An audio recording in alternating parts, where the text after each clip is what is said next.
Now, I found this guy, Michael Jasper. This is his picture. He thinks he looks exactly like you. No, I don't think he does. Why not? Big, fat, ugly. No, sorry, nothing to do with me. Sorry, no. Transfer fees up. Season tickets up. High prices up. Why the bloomin' heck are you still up? Topical sport and debate worth staying awake for. The Two Mics. All night long. On Talk Sport. All night long. Right, come on, you four-eyed fat-faced fool. Tell us what's going to be in the new podcast from the Two Mics. Well, plenty of buffoonery from you and lots of sense from me. What else? Venice. That is the place, honestly, for the romantic proposal. Venice. Have you been to Venice? No.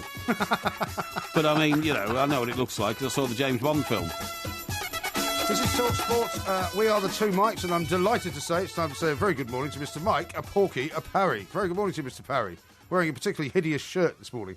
Rabbit. Oh, God. See, I get you every time, don't I? Dear. Get you every time. It's hard to believe it's the 1st of June, Every isn't time. It very much is. it? Where's the rest of the year gone? I had to switch the central heating on today. Did you? Or at least I would have done if the boiler hadn't blown up. Boiler's blown up Yeah, again? blown up, I'm afraid. Yeah, Didn't you 2 just days get it ago. fixed a little while ago? No, yes, I did actually. I had it serviced, Yeah. and during the time it was being serviced, that was sort of last summer. Right. Because I always look forward to the winter. Yeah, it's that thing that they always used to accuse each other of in politics, Yes. you know, fixing the roof while it's not raining. While the sun is shining and all that kind of stuff. Yeah. And the guy said, look, it's got a valve problem here. We can replace this valve. He said, but I have to say, Mr. Parry, you know, we haven't seen one of these for a while. I said, it'll need Was to he be looking at you or the boiler? I'm not going to answer that stupid question. And he said, I said, OK. So I said, What, you mean, is it because it's so old? Yeah, well, I mean... Well, how old is it? The apartment is 20 years old. Right. And the boiler's been there since the start. OK. So it's lasted quite well. Everything Why else... don't you just replace it? Everything else has been replaced. Right. Both... Apart from you. And the boiler. No. Both bathrooms, the kitchen, the whole of the lounge, the carpets, decorated throughout. Everything. You've had new tiles put out on the outer area. The roof garden's been redone, rebuilt, and everything. You've had about 4 washing machines. You've had about 2 fridges. Yeah. All of a that's couple been of done. dishwashers. But the only thing that's never ever Several changed. kettles. No, loads of kettles. I've got 2 spare kettles in boxes in the toasters. In the wardrobe, and a spare toaster, in case one blows up. And why don't you just fork out for a new boiler? Well, I'm about to say to you, I didn't know it was going to go, did I? So for 20 years, you should get it. You should get it fixed, but you get it replaced before it blows up. So about 2 days ago, I'm sitting in my high-backed armchair, the one I use to watch television. High-backed armchair. Yes. Is it leather? No. Is it like a Chippendale type thing? It's like a Chippendale thing. Well, but it's that's not leather. No, it's not leather. It can't be like a Chippendale thing if it's not leather. It's material. It's exquisitely sort of faux leather. No, it's not even faux leather. It's material. I told you, it's material. It's woven, cloth. you know. Yeah, cloth. Yeah. And anyway, I'm sitting there. So you got a high back cloth chair. Yeah, and I was watching. What colour is it? What colour is it? Blue. Of course. And I was watching an episode of Heartbeat. Oh, right. Yeah. Heartbeat. Yeah, Heartbeat. Yeah. Is this for Porky Vision? No, not necessarily, but it might be. It might be. In your own time you were watching in my Heartbeat. own time, yeah. And all of a sudden I heard this bang, bang, bang, bang clattering noise. Yeah. And I thought it was the chaps downstairs. Or the woman over the way. No, I thought it was chaps downstairs she, picking by up the the way? rubbish. How is she? I don't know, I haven't seen her lately. You took her a present, didn't you, a few months ago? Well, I take her a present for Christmas, that's Yeah. all. Yeah. I give her 6 bottles of wine. Right. And anyway, so... They haven't seen her since? I don't think I have, actually. Really? No, I may have done. You're not worried about that?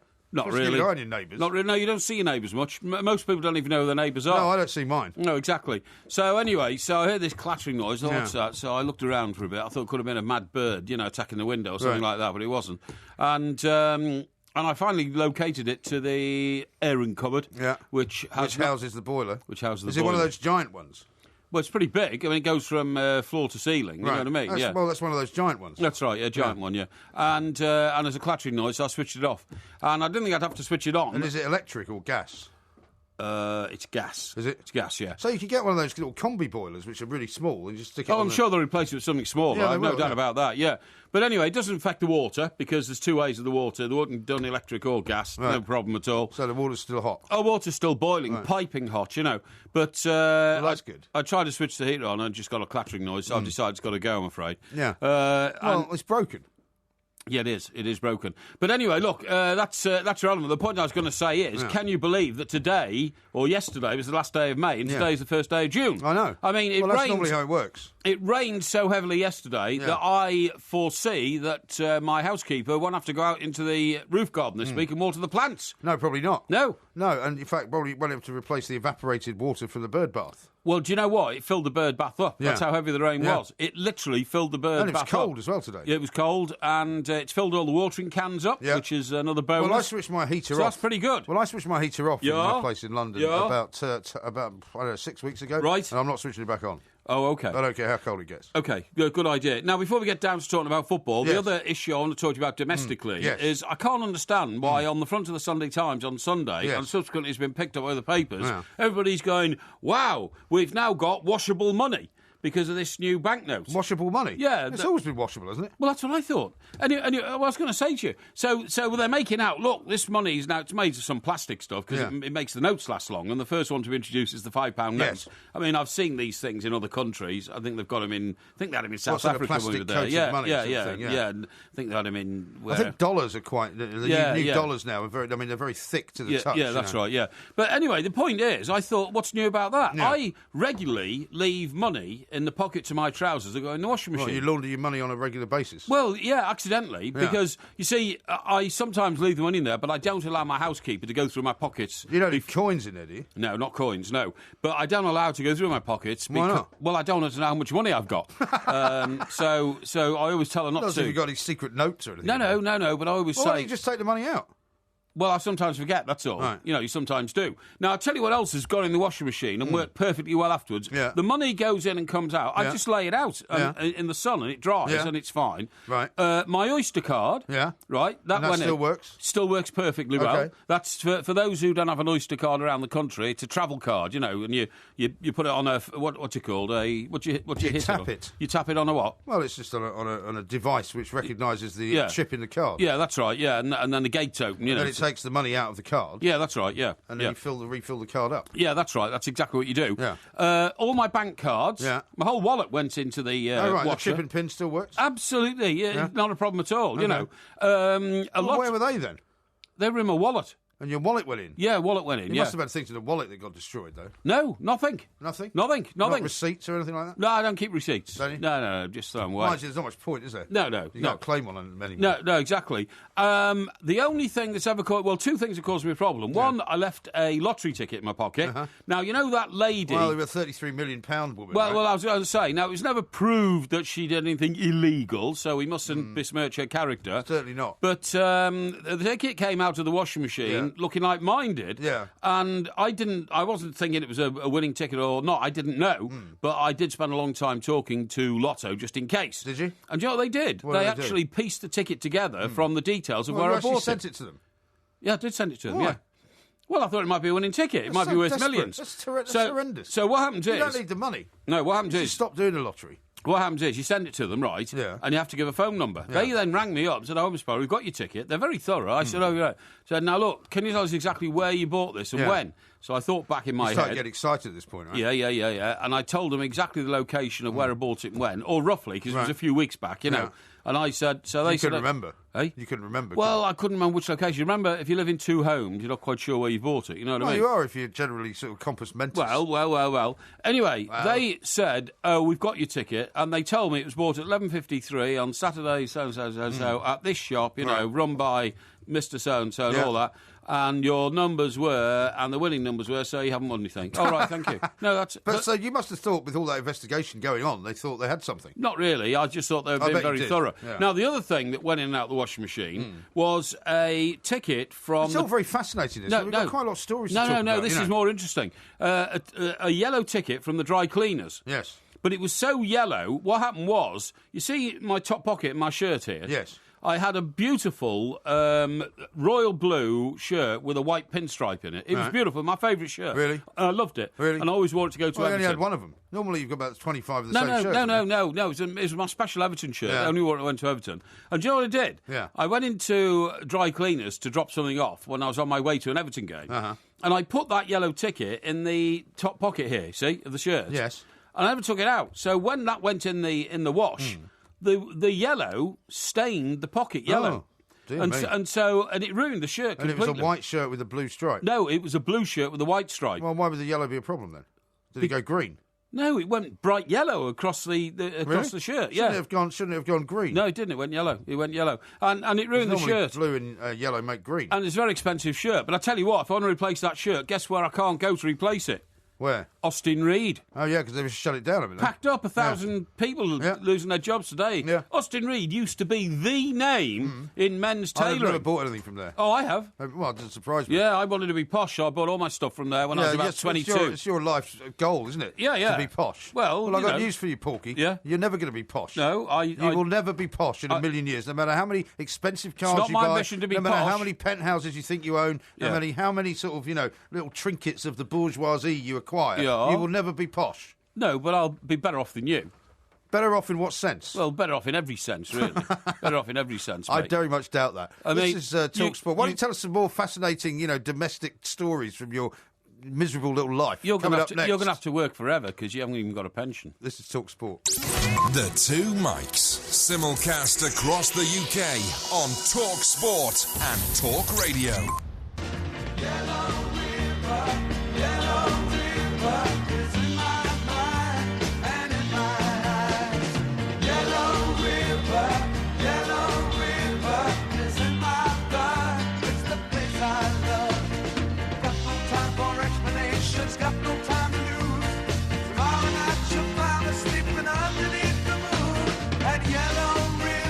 Talk Sport, we are the Two Mics. It's Ask Porky coming up a little bit later on, of course. That's your kind of song, isn't it? That's your era, isn't it? Yellow River. Why are we playing that? Well, because you had a yellow stain on your shirt. Oh, I see. Yeah, right. Okay, that's very worthy. That was a group called Christie. Yes, it was the only hit they had, I think. Wasn't no, it it wasn't actually. Because we had this in a quiz once, didn't we? Did we? Yeah. Oh, okay. Well, that was Christie because it was music of the 70s or something. Yeah, the lead singer was called Jeff Christie. He used to play a piano. Well, not a piano, one of those electronic organ type things. Yeah. That's right.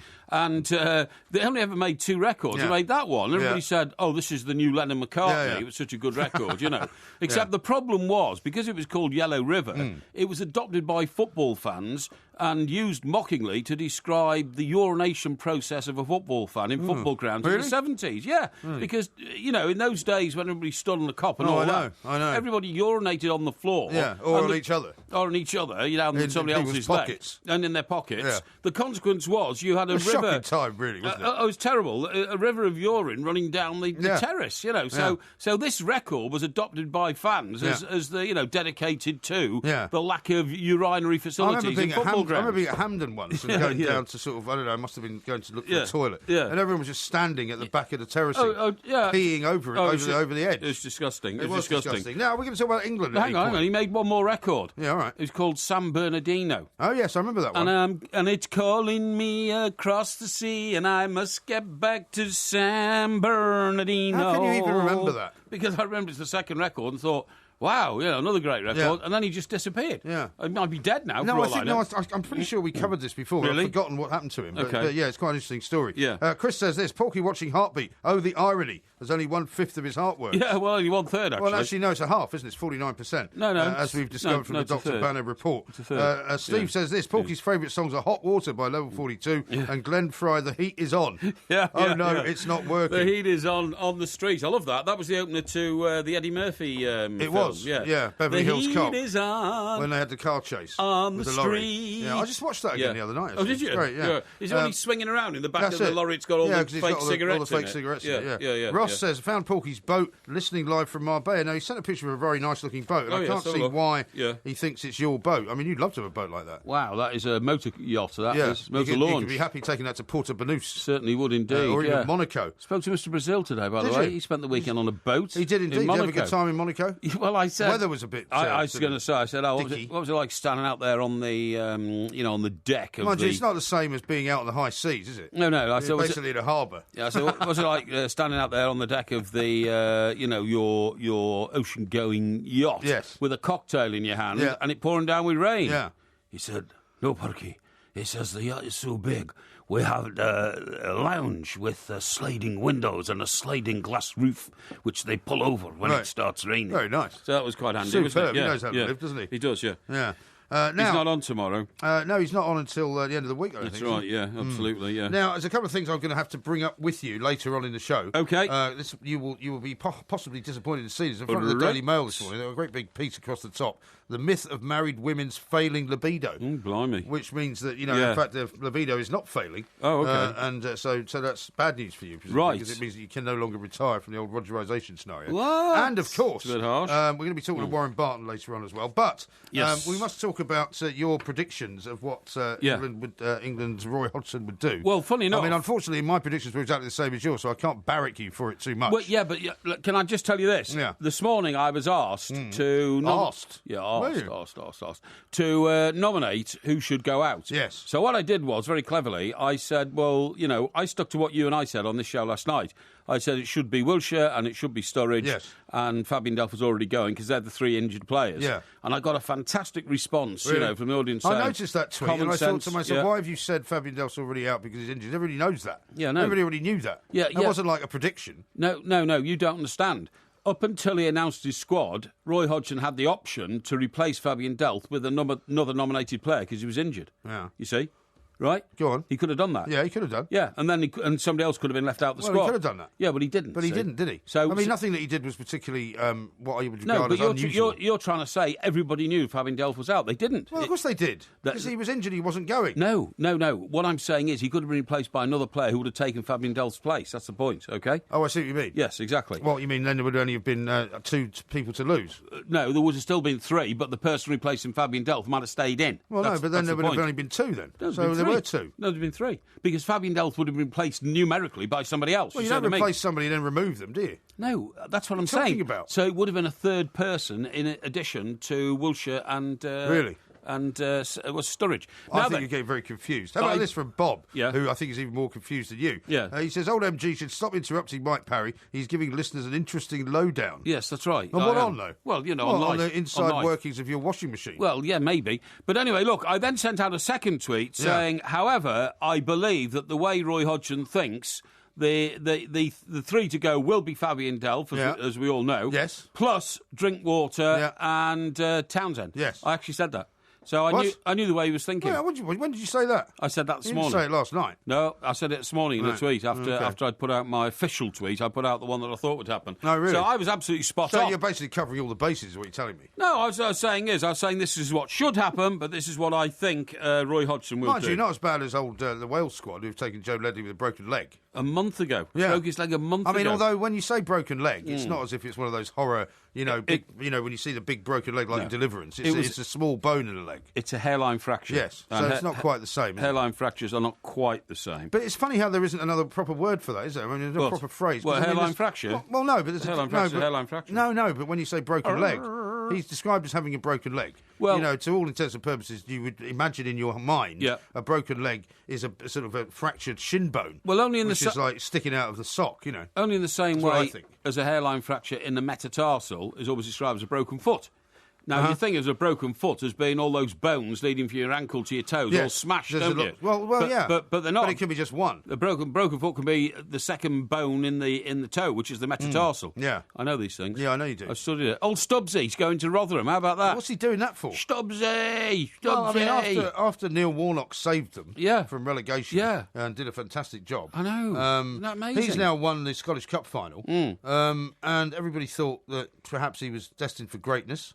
And he's got a Rotherham. I mean, no disrespect to Rotherham, but I mean, maybe he's getting more money. On a very sort of superficial plane, he comes from the north of England. He might still have a huge house in Cheshire, and Rotherham's not that far away. That's true. Well, it's not as far away as Scotland. Well, Edinburgh's not very far away either. It's quite far away, isn't it? Not really. I mean, we get a lot of people talking about coming up to the Edinburgh Festival to watch us. Who live in the north of England. Are they coming up to watch us? Well, they will do. At the Edinburgh Festival? Yeah, that's great. What a tribute that will be. Because the thing is, if you live in, say, the northeast of England, it's only a quick hop, skip and a jump up the A1. I suppose so, but we're going to Whitley Bay anyway later in the year. No, I know that. Great place, Whitley Bay. I love it. Picture here from Becky. Oh, yeah. It says, Mrs. Mop loading up the Porky washing machine for the weekly wash. Oh, yeah. A load of money. I love that. Well done. I once went out on a sailing boat up in the northeast of America, just off the coast of Connecticut. Oh, yeah. And it was a massive gale. It wasn't Martha's Vineyard. It wasn't. No, it was a place called Fisher's Island, which is a sort of poor man's Martha's. It's like Block Island, yes, where there's a lot of people who are incredibly rich. Yes. And they have these kind of massive mansions. I mean, just ridiculous-looking mansions. Yes, but we good. went out on this boat. It Yes. belongs to this guy, a beautiful boat, and this storm hit. And I'd forgotten to leave my money behind, and I was wearing a pair of shorts and a T-shirt. I came back in, and the money was literally dripping wet. Yeah, I've had that. Dollars. I've gone swimming with money. Yeah. Well, I didn't go swimming. I was on a boat. Yeah, I mean, sure. I got this wet because it was just raining. Yeah. And but I just dried it out, and it was fine. So Yes. I mean, this idea of money, which is suddenly now Yeah, you can wash the money. Yeah. washable. I think it was a bit of an odd thing. Well, I think a few headline writers wanted to use the word laundering. Well, that's you know what I indeed mean? right. As in money laundered. Yeah, Yeah. quite right. Exactly. Now then, so what do we think then about Roy's? I think he's made a massive mistake. Yeah, I do as well. I mean, he should have kept Drinkwater in because he's the most informed well, midfielder what- in the league. what- He also will link up with Jamie Vardy from Leicester. I totally right? agree. I totally agree with you. If Drinkwater's good enough to have been the pivotal man in a midfield which won the Premier League Yeah. Championship, Yeah. how come he's not good enough Having for played England? against some of the best midfielders Yeah. in the world. Yeah, that's because right. don't forget, we've got people like David Silva, who's in the absolutely. Spain squad. Absolutely. Yeah. I find that astonishing. I think Wilshere will probably get injured, which will cause a problem. I mean, if Wilshere plays really Wilshere well, will get injured. If he plays really well, of course he's a great asset, but he'll get injured. Sturridge will get injured. Of course he will. So there'll be Sturridge will two get players injured. down. Yeah. And nothing Yeah. to show for it. Andros Townsend, who's I think Andros Townsend has suffered from what I regard as snobbery of the highest degree. Yeah, I agree. Because he now plays for a team that's in the Championship, and I don't think Roy Hodgson wanted to bring someone who plays in the Championship. I don't think it was that. I just think that Mr. Hodgson was obsessed by taking Wilshere. He was always going to take Wilshere. Mr. Hodgson. Yes, Mr. Hodgson. Why are Yeah. you calling him that? You're not working for the FA anymore. No, but I mean, he's not a compatriot of mine or anything like that. And I'll just call him Roy Hodgson. okay, well, Roy Hodgson then. Okay, Roy Hodgson, Mr. Hodgson's a difference. I don't know. You feeling all right? Yeah, I'm feeling great. And as for Andros Townsend, I mean, he was so effective for Newcastle. He nearly sort of rescued them, but too many of the players around him were too poor. Yeah. Now, leaving Drinkwater out when the boy must be on the highest of highs. A great deal of what happens to footballers in tournaments is how confident they feel about where they Yeah. are. Who could feel more confident than Danny Drinkwater? I know. Who could feel more confident? Do you honestly think that Jack Wilshere will feel more confident having not played a proper game all Not at all. season? Well, you saw how he played against Turkey. Yeah, I He was totally agree. hopeless. Do you think Jordan Henderson or Adam Lallana will feel more confident when they've played in a stuttering Liverpool team all Yeah. season? Lost the Europa League final. Lost the Europa League final, a team that didn't carry off, the Premier League title. It's very bizarre. It is bizarre. Very, very And bizarre. I don't think it's going to work out too well. Ian says this. So Porky has trouble with an old boiler in his flat. Probably not for the first time. Yeah, what are you trying to suggest? The old ones are the best ones. Yes. This is Talk Sport. Talk Sport. And it's in! A diving header at the end of a 50-yard run. From the root to the tip. Talk Sport.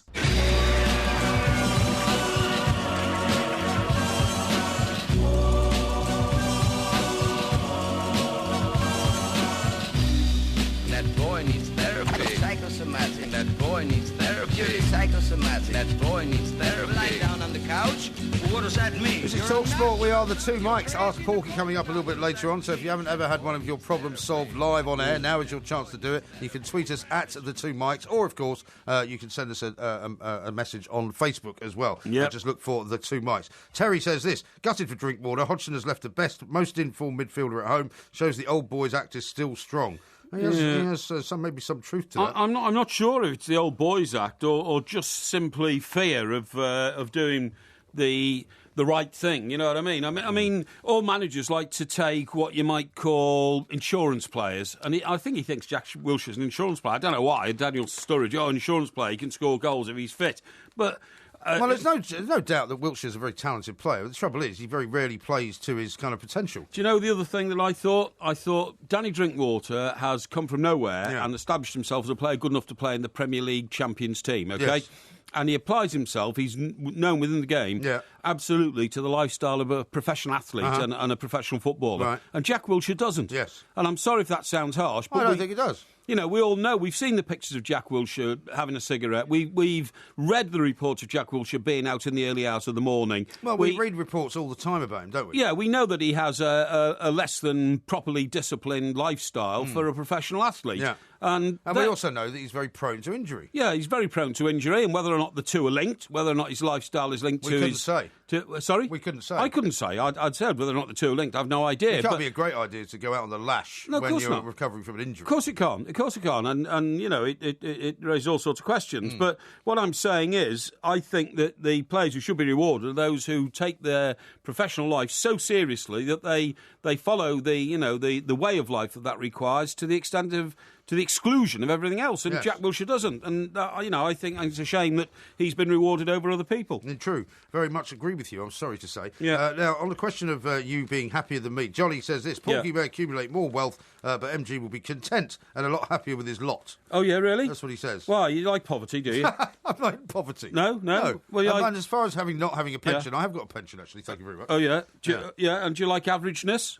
Averageness, no. I've never, ever looked for averageness. No, well, that's what you're heading, You, mate. on the other hand, have chased mediocrity all your life and not quite achieved it. No. Now, how about this from David? Mediocre about me. David says, birds attacking Porky's window, mad husbands more like. No, not at all. No, I'm going to tell you an amazing story here. This is something I picked up the other day. All right. You know the New York Times have got an office in Paris, right? Yeah. How many people do you think work in it? Well, if you had to look at the way the circulation has plummeted over the years and the costs they've been shoring up against the relentless march of social networking information, it should have 2 people in it. Yeah, that's what I think. Yeah. You know how many people have got in it? No. 110. No. I'm not joking. Oh, no, you're having me on. 110. Do 60 of them work on the new internet well, no, I don't know. pages It does. I have no idea. And they do have, they put out that International Herald Tribune, which is a mixture of basically the New York Times and Washington Post. It's a subbing job, right? Yes, that's right. That's all it is they put out this paper, which is a combined Just cut bits out of the 2 other papers and stick them together. Yeah, I mean, it makes the new day look like, positively enhancing life experience. Yes. But they're looking to cut 69 jobs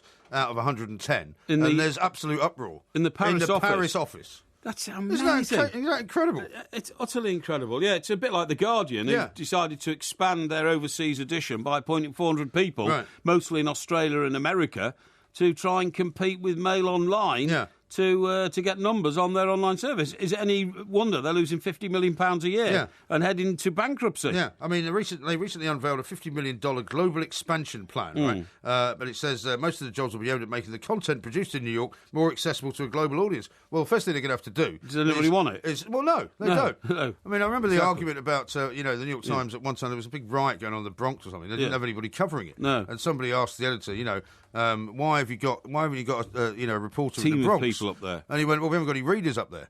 No, exactly. Because they're all in Manhattan, and they said, well, why have you got 5 reporters in South Africa then? Yeah. We haven't got any readers there either. No, exactly. It's a totally pompous organisation. I'm sorry to go off on one. I'm sure I just think it's ridiculous. No, you're absolutely right. You're absolutely right. You won't be surprised to know that the New York Times is now run by the man who used to run the BBC. Yes. Is that Jonathan Thing? No, it's... Jonathan Freed. No, not Jonathan Freed. No, his name is... He's the guy who disappeared just about the time that the Savile scandal broke. Oh, I know the guy you mean. I can't remember his name. I've forgotten his name now. Yeah, but I know exactly who you mean. But he went from being the controller of the BBC. Yeah. It wasn't even BBC One. He was whatever the chief executive of the BBC is called. Yeah. He was program controller BBC or something. And next minute, he was suddenly chief executive of the holding company of the New York Times. Yeah, I remember that well. Mark Thompson is his name. Mark Thompson. That's him. Yeah. Mark Thompson. Now, the the thing that surprises me the most about the show so far tonight, right, is you haven't asked me for the result of winners and losers. Well, I don't need to, but I'm going to ask you now. Please, could we have the result? Certainly. Thank you. I can tell you that when voting closed, there was a total of 1,289 votes cast. Yeah. I can tell you it was a very close battle. Yes, it was. Throughout the day. It was. Quite often at points it was 50-50. Yes. A couple of points it was 51-49 to me. A couple of points it was 52-48 to you. Yes. It went backwards and forwards all day. It was very exciting, very exciting. Yeah. The final tally is 51-49 in your favour. Hooray! Woo, woo, woo, woo, woo, woo, woo. So, thank you, the Porky family. Thank you, the followers. Woo, woo, woo. Oh, that's a good result, that. The Porky family. Yeah, so well done. Yeah. So it's now 3.5, so we're back to even Stevens. Well, there we go, you see. And how many weeks until the end of the Euros? Is about 4 or 5? About 4. Yeah. About 4, I think 4 or 5, something like that. Well, that's enough. I mean, somebody sent me a tweet earlier on tonight saying terribly bad planning that you've decided to do your show at Dingwalls on Friday the 10th on the same night as the opening night of the Euros. Yeah, but it's which I said, well, that all depends on how badly you want to watch the opening game of the Euros. Isn't it Slovenia or something? No, it's France against Romania or something. France and Romania or something, yeah. That's or right, Albania, one of those. Yeah, Albania, something like that. And that. I mean, which you can either record or just watch the highlights. Well, who'd want to watch that anyway? Well, I don't think it's that exciting. The first England game is the following night. So the whole idea is get yourself along to Dingwalls on the Friday, get bladderated to hell, and that'll start stack you up nicely for waking up Saturday morning and knowing that you're going to watch England in their opening game that evening, okay? Now, how about a couple of these tweets? Right. Matt, who's a Villa fan, says Drinkwater had 2 games to convince Hodgson and was poor to average in both. His own fault he's not going. No. Hang on a second, Matt. You can't have one rule for Drinkwater and another rule for Wilshere. Exactly. I mean, Wilshere's played how many games? 140 minutes, I think, he's played? He hasn't played a complete game all season. Right, and, and if it was down to him to impress Hodgson in the game against Turkey, then I would say he didn't do it. How can you say that Drinkwater has had a fantastic season? No, has not convinced Roy Hodgson. It's mad. I see Roberto Di Matteo going to Aston Villa. Yes, indeed. Yeah, well, I mean, they've got new Chinese owners, so I mean, he might be hoping that... exactly. I mean, interesting to see, actually, who spends more money, whether it's Aston Villa or Newcastle. Yeah, I suppose so. You know? Yeah, I suppose so. And SAFC Taxi Tony says, Jermaine Defoe, if Sturridge is unfit, was the most accurate forward in 2015-16. He was. So why is he not going? Which is a very good question. Yeah, Defoe is a terrific player. And then he's given me a thing that says shooting accuracy 66.1%, which is against 60.5% for Harry Kane and 57% for Jamie Vardy. Yeah, is that right? Hey, what about that Jamie Vardy lookalike thing? Oh, no, this is fantastic. Let me tell you about this.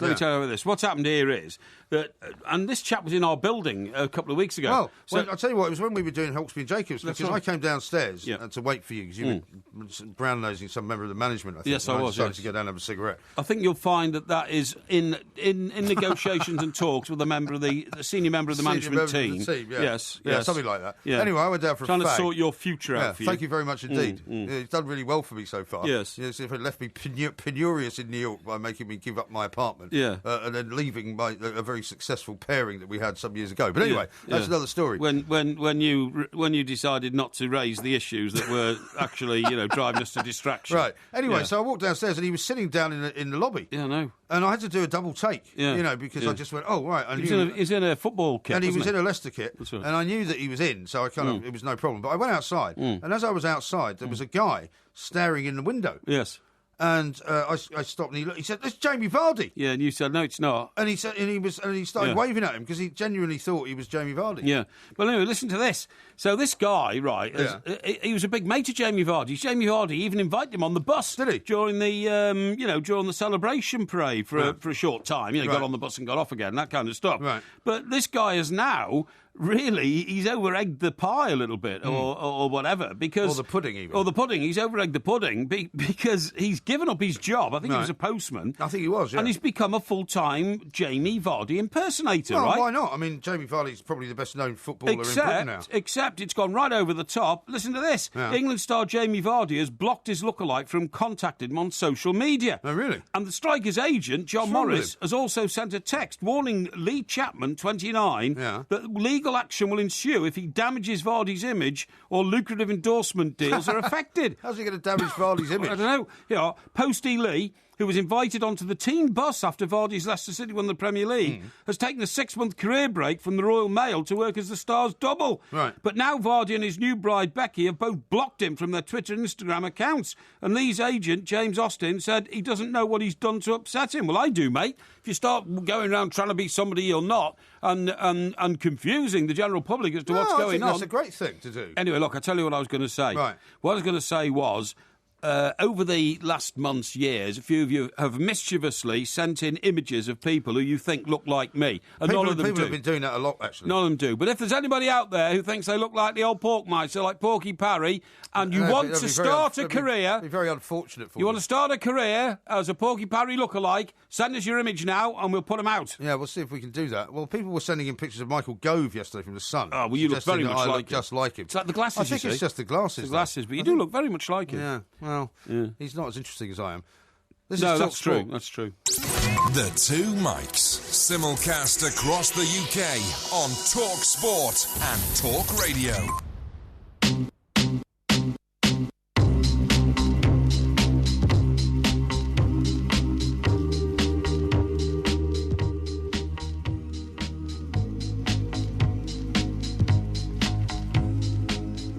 TalkSport, we are the two mics. It's Ask Porky coming up in a little while. Yeah, and, indeed. Of course, coming up in the next hour, we're going to be talking to our man over in the United States, Malcolm Nance, his name is, terrorism expert, because inexplicably, the State Department came out yesterday and went, basically Europe is a massive target for terrorism this summer, especially the Euros, so don't go. Yeah, OK, thanks very much indeed. We need the advice from the Americans like we need a hole in the head. I know. Now, listen, if tourists did come here, Yeah. one of the places they'd go to would be Downing Street to see the seat of power. Some would. Like people go to the White House. Yeah. Now, do you know Alan Titchmarsh? Do I know him? Yes. Not personally. Friend of mine. He's a friend of yours. I've been on his show a few times. Have you? Yeah, his afternoon for show. what? His afternoon show. Doing what? Talk to him about expertise matters, which I Like know what? about. What were you on? The last time you were on was when? Because, it's not been within recent memory, otherwise you'd have been banging the drum about it all night. No. I was on TV. Yes, yeah. I think it was the last time you and I worked together. Really? Yeah, so So you used to get yourself onto Titchmarsh when we did the show before? Yes, that's right, I yes. remember you mentioning that. Oh, well, I didn't think I had to, Well, really. what sort of areas of expertise would he be seeking from you? I can't remember what it was, actually, but it was something to do with... I'm not sure. I'm not sure. You can't remember? There must be clips on YouTube. I got if anyone can find them. I got a huge round of applause from the audience Did for you? whatever I said. I think it was about the way we should treat prisoners. Really? I think I said lock them up forever or something like that. You You see, know what I mean? have problems with TV shows like that. Yeah, I mean, what's Alan Titchmarsh doing talking about, what we should do with prisoners? Well- he's a gardener, isn't he? Well, this is the point I was going to make. Now, the reason I raise him is because he's made a suggestion, which I very much agree with. Yeah. What he said is, and he's sort of semi-retired now, I think, but Does he not do that show anymore? Well, he's got some show going. I'm not sure which one it is. Yeah. But what he said was, he said every time he sees an image of Downing Street, and I Yeah. totally agree with him here, why is it so bland? Why is it brickwork around a black door with number 10 written on That's it? the building. Yeah, but why aren't Well, there what do you any- want it to be? I want there to be flowers all over the place. Why? I want 2 big bowls of flowers on either side, right? And I want Herds of wildebeests roaming majestically across the plain. No, like a rose arch. Giant waterfall. Like a rose arch across the top of the doorway and all Why? that. Because if you see the That's way not that what it is. the White House is put together, there's loads of shrubbery and flowers and all sorts of things at the White House. Yeah, but the White House is a much bigger plot of land. Are you first of telling me all. they can't put a pot of flowers either side of the door to make it look better? Because I think it would look better, Why and I think should it'd be they? great. No. Well, I'll tell you why. What difference does it make if you've got any flowers there or not? I'll tell you why. I was reading this today. It's a ridiculous point to make. No, it's not. I was reading this today just as I was peering out into my roof garden. Peering? Yeah, to see how many birds had landed on my my bird How bath. many did you count? None. I haven't had a single visit from a single bird yet on the bird bath. Birds know. I'm very disappointed. No, because they know that you're basically, sort of small-minded, not very generous body, so they don't want to go anywhere near you in case you do them harm. What do you mean? Well, maybe the cats have told them that, you once tried to electrocute one of them. No, don't be ridiculous. Listen, the animals talk to each other, I found a put-together image here of Downing Street with flowers either side. Don't you think it looks better? No. I think it does. No, it looks ridiculous. No, it doesn't. It looks great. It looks like the entrance to a hotel. No, well, I don't care. It looks like the entrance to a hotel. No, I think it looks much better. No, it looks ludicrous. And I think he's right. Alan Titchmarsh calls for dramatic change in Downing Street, celebrity gardener. I totally agree with him. He says, I'm not sticking my trowel into politics, but he says... It's none of his business what he says number 10 is a drab Georgian cul-de-sac. Have you ever been inside number 10? Yes. When? When I went to see the Prime Minister Blair. Okay. Yes. The Prime Minister Blair, Yes. was that when you were at the FA? Yes, it was, actually. Right. Have Yeah. you been in the garden? No, I haven't. Well, why not? The garden's beautiful at Downing Street. Well, It's got a have you very, been in very the lovely... garden? Yes, I have been in the garden. What were you doing there? I went to some party there. Oh, really? Yeah. Well, you It was also during the Blair years. Yeah. Well, it was when it was all that cool Cymru and all that stuff. Oh, going on. yeah, I know, yeah, okay, yeah. You had all the rock bands there. We went into Blair's office upstairs, and Angie Hunter, who was yeah. gatekeeper then, who went off and married the guy from Sky, Adam Bolton. That's him. Yeah, was actually steely, frighteningly, efficient in how long you get with the Prime Minister. Yes. 2 minutes and Well, 30 she was, seconds. as you quite rightly say, the gatekeeper, wasn't she? Yeah, that's right. You got 2 minutes and 30 seconds, and that Well, you was must it. have had to keep quiet then, because you had about one sentence out in 2 No, minutes and 30 seconds. And do you know Who what? did you go in there with? A couple of football officials. Graham Kelly? No, Mr. Kelly had gone then by a long way. Mr. Kelly. Yeah. I didn't want to see the Prime Minister because I couldn't find Downing Street. But what was interesting was... but what I'm saying is that as far as fauna and flowers and all that kind of thing, the garden is beautiful. Yes. And in fact, you must remember Well, seeing it. in that case, why can't they do it at the front then? Because there's no room at the front. And there's loads of room. If you put 2 kind of big plant pots out at the front, as I say, it just looks like the entrance to a quite expensive hotel. No, I think it would look great. No, I disagree entirely. I tell you what's interesting about Blair. And by the way, have you noticed that Mr. Blair is now on a tour of all the TV stations trying to get out his defence before what's the name of the report? Chilcot thing. The Chilcot report is published. Which, well, there won't be anything in that anyway. Well, no, but many people think it's going to point the finger at a level of irresponsibility in joining George W. Bush in invading Iraq. Holy war. Yeah, but, you know, it's so long ago, and there's not going to be, I don't think there's going to be anything new. I don't agree with you. I think a lot of things that are happening today are a result of that mishmash of a you think blinking he's a war. war criminal? You want him prosecuted at The Hague? No, I haven't said that. Loads of people are banging that drum. I haven't said that at all. Totally ridiculous. I just thought it was an irresponsible way to butt our nose into other people's affairs. Really? And anyway, that's all right. So it was all right for old Saddam Hussein to gas his own people then? Well, no, but I'm afraid the way things run in the Middle East is dictators rule. And if you take a dictator away...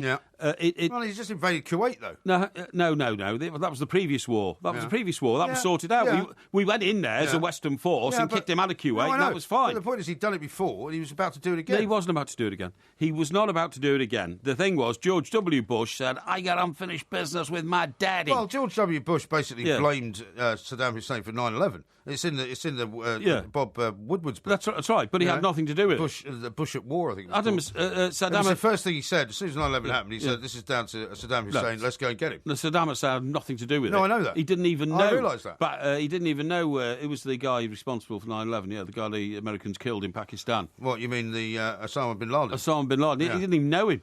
And by the way, he had no interest. Well, they knew him because they knew his family, didn't they? No, that was in Saudi Arabia. Yeah, I know, but he was part of that family. No, the Iraqis hated Saudi Arabia and vice versa. I know the Iraqis did, but I'm not. Are you saying Saddam Hussein didn't know Osama bin Laden? No, exactly, yeah. Well, he probably knew of him. No. Anyway, my point is that it's all a very long time ago, and you can't go around. You might as well prosecute, Winston Churchill for war crimes for bombing Dresden. Rubbish. Why do you think? As well. No, all these people who are pouring across the Mediterranean, the poor souls now looking for succour and comfort in Europe. Well, the Albanians, you mean? Well, no, not just the Albanians. I'm talking about the Libyans, the Iraqis. All caught in the boat. The Libyans, the Iraqis, and all that. It's because their country is now in civil war, and it's in civil war. Constantly in civil war. Because people thought it was right to get rid of dictators. I'm afraid dictators are the only people who hold countries together in certain parts of the world. Well, anyway, my last word on Mr. Blair was before we left the room, he turned to us and said, "Don't you want a picture?"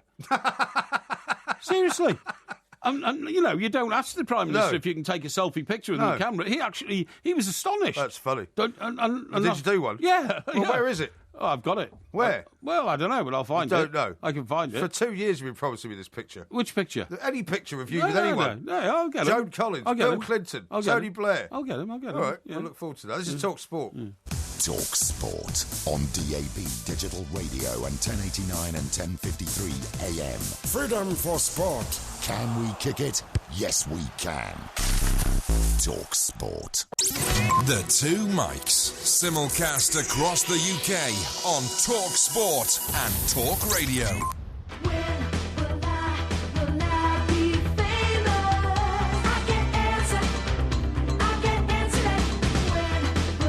Talk Sport, we are the Two Mics. There will be a podcast coming out a little bit later on. Ask Porky as well. A couple of things to read out to you here. Russ in Birkenhead says this. Sorry, Porky, you're wrong about Christie only having 2 singles. I've got an excellent single called Iron Horse by them. Is that another one? And the B-side is called Now and Then, which is even better. And he said he bought it from Mackenzie's in Wallasey. Oh, Did really? you know that? I guess he said that. Well, I know where Wallasey is. It's on the Wirral. It's at the tip of the Wirral. Well, I know where Wallasey is, but I don't know where the shop called Mackenzie's. And how do you expect me to know one blinking shop in a town on the Wirral, idiot? Because if you grew up there, you would know. I grew up in Chester. We used to go to Park Gate and sit outside the Ship Inn and watch the weeds grow. Watch the weeds grow? Oh, it's full of weed. Honestly. What? What do you mean cannabis? No. What happened was that part of the world... Watch weeds grow? Well, that part of the world used to be the world's biggest port, the River Dee. Okay, and they used to go up the river to Chester, right? And then some guy who went to China brought back a bigger port than Glasgow, a bigger port than London? Oh, yeah, absolutely. Bigger port than Liverpool? Well, in the Roman times, that's where the Romans landed all their boats, in Chester. That's why Chester was a great city. Well, that's when it was a big port, during the Roman times? Yeah, that's right. Yeah, absolutely. Yeah. God. So anyway, what happens is some bloke comes in from China and drops a plant in the sea, and now about... Was it Genghis Khan? No, you idiot. But about 800 square miles of water now in the Dee estuary is now weed. Oh, right. So boats can't get through it. Oh, really? Yeah, that's right. So yeah. did he do that deliberately to block it up? No, it just happened. He just Fell over. But see, that's the problem with having too many plants. Yeah, that's what would go wrong at Downing Street. Now, how about this from Jason, who's a Liverpool fan? He said, Yes. Mr. Parry, Yes. I noticed that you didn't mention Barkley when you were talking about the midfielders who could have been left out. Well, why should I? A lot of 'Cause people he's- think he's had a terrible season and shouldn't be going. Well, he's been left in, so and that's a very good thing. That would have been an absolute travesty to have bounced him out, because he is potentially going to be one of the star young players of the squad. I mean, Well, Norman says, what has Ross Barkley done to justify a place in the England squad? he is Do you amongst. think he's going to start every game? Well, probably not, but he's amongst the best 23 English players that we have, and that's despite playing in a poor Everton team last season. And when I say poor Everton team, they weren't a poor Everton team. Individually, a great Everton team, but the manager wasn't able to pull them together. Oh, no, they put in some pretty bad performances, though, didn't they? Bob Yeah, says they did, this, yeah. the European Championship is not comparable to the Premier League. The Leicester type of football cannot succeed at the Championship. I don't think that's true, is it? No, I don't think it's true. And anyway, we're not talking about imposing the Leicester way of playing on England. We're talking about individuals in the Leicester team. Well, I don't think there'd be anything By the wrong way- with playing the Leicester way, to be by the honest. way- I mean, if they played as Yeah. well as Leicester played, Yeah. they might win something. Yeah, and what about this for a bit of snobbery, Mike? It's 40 years since the team that won the Premier League or Yeah. the First Division had so few players in an England squad for a tournament. You see, I don't think that's right. One. I don't think that's right. No, one player, Vardy, is the only player from Leicester Yeah. in the England squad. That in itself, to me, Yeah. smacks of a bit of, football snobbery. But then, does it not tell you as well how many England sort of international type players play in the Premier League? Because there aren't that many. I mean, that's always been the problem. Yeah. I mean, Spurs has got the most England internationals, I think, at the moment, doesn't it? And Liverpool, I think, are second in the second number. Right. Manchester But, I mean, United. you go Manchester City, Man United. Rooney, They've hardly got Rashford, very many, have they? They've got Smalling. Yes, they've got about 3, 4. There's not many of them. Yeah. This is Talk Sport. We are the two mics. There will be a podcast coming out. We decided yesterday, did we not, that the Porky quiz will be on Clint Eastwood Yes, this week. Clint Eastwood. Which has got quite a lot of people excited. I love Yes. that picture that somebody put out today of you as Clint Eastwood. The man I thought with that no was name. The man with no name, Yeah, absolutely, And yeah. it wasn't the man who cannot be named. No, that's It was right. a different yeah. man with no name. Absolutely. Roy says this, maybe Porky can be a gnome in the Downing Street garden. His ear is close to the ground and he can keep the Admiral informed. How very funny. Alessandro says, we don't care about the Euros. The NBA final is the event to watch. Oh, yeah, sure. Yeah, we'll all be watching that. Do you know the Stanley Cup's on? I got some grief from somebody today. Stanley Cup? That's the ice hockey final. Oh, yeah. Where's that on? Well, I don't know where it is actually this year. I'll tell you. So But you're very apparently- interested in, obviously. Well, I yeah. mean, I used to watch it, but it's apparently on something called Premiere TV, which we don't get. Yeah, good. So we can't Thank watch. God So for that. unfortunately, I can't keep you informed about Yeah, good. The Stanley Cup. But No. you know about the thing about the Stanley Cup that's interesting is that it's the biggest trophy in the world. It's named after Stanley, isn't it? Well, it may well be named Yeah, after Stanley, yeah. but what they've done is right. Which Stanley, by the way? It's not the one with Livingston, I don't think. No. Who's it then? I don't know. Could it be Stan Laurel? Don't think so. No. Which Stanley? I don't. then? I'll find out for you. I Well, don't hang know. on. If you're a big fan of I'm this, not saying I'm a big fan. and that's the Premier. I'm not that's like saying I'm a big fan, but the since FA we are the biggest Yeah. sports radio station in the world, Yeah. we like to keep people informed about sporting events that are going on. That's the all. FA Cup of ice hockey. Yeah. You'd think you'd know the origins of the trophy. Well, it's not the FA Cup. It's more like the league trophy of the ice hockey. You say we're the biggest sports station in the world. Yeah. Some of our colleagues keep reminding people you're on national radio. What do you mean, Andy Goldstein? Well, I'm not. I'm He not does. saying I that. do wonder why he says that a lot. So do I. Because Because it's international radio, actually. exactly. Yeah. And I mean, there's people listening to us in Kuwait, Yeah. in Dubai, Yeah. in New Zealand. maybe it's to remind people that I'm on national radio and I'm not on hospital radio or something like that. I don't know. I don't know. I don't know why you're attacking him. I'm not attacking him. I You didn't are. even mention any Yes, names. you did. No. Well, you normally do, though. I'm sorry, but Shocking. I've heard other people say it other than the gentleman you've mentioned. Yeah. I didn't put the finger at all. Now, listen, I want to give our listeners a preview of Porky Vision. Oh, yeah? Because there Well, that's is... not until tomorrow. I know, but listen to this. There's a programme coming to television, right, and it's about the French. It's about Louis XIV's court at Versailles. Oh, yeah. And it is the biggest bonkbuster ever. Bonkbuster. 4 sex Oh, scenes. is this the thing that I saw pictures of? Four sex scenes in the first 10 minutes, right? Yeah. Including, I mean, this is quite unusual, a dwarf who goes under a woman's skirt. Sorry, what are you laughing at? A dwarf that goes under a woman's skirt. Yeah.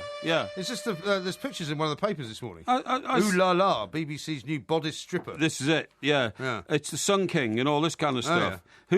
Who wrote a record? Sun King ship. Who wrote? Blimey. Who wrote Palace of Versailles. Who wrote a record called "Here Comes the Sun King"? Here comes the Sun King.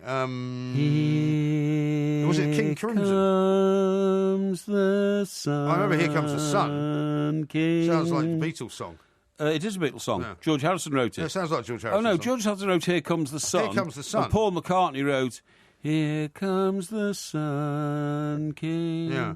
Da, da, da, da, da, da, da, da, da, da. Yeah, anyway, all right, that's enough. Anyway, but I mean, I am a Well, they're student. calling it a new costume drama. They don't seem to be wearing very much. No, they're not wearing anything much at all. And apparently they all have sex in the water, in the sea. Yeah. They have sex on the grass. Yeah. They have sex in Sex on the beach. They have sex on the beach. They have sex in the orchard. Yeah. And they have sex everywhere. This is all about Louis XIV. It's about Louis XIV, the Sun King. Yeah. Right. Yeah. A cruel regime. And But Versailles. Have you been to Versailles? no, I haven't actually. Is I it have. just outside Paris? It is just outside. It's a Yeah. magnificent place. Is it? Yeah. I actually went there on a Monday, which is never a good idea in France. Right. On a Monday, everything's shut. Oh, is it? Yeah. okay, Everything. yeah. I mean, museums are shut, but you can still walk around the grounds. Right. And then I went back another time when it was open. Right. And it was so busy. Right, you didn't bother we going just in. walked around again. But it's absolutely beautiful. I mean, the president of France still lives there, doesn't he? Sarkozy lived there with. Well, I think with his- Sarkozy liked the idea of being there. with his supermodel wife. Yes, that's Carla right. Bruni. Carla Bruni. that's Yeah, right. but I think that was slightly because he was a bit like yourself, a bit of a self-aggrandizement. In fact, that was one of the things that came up during the day today. Yes. The number of things that you have in common with Donald Trump.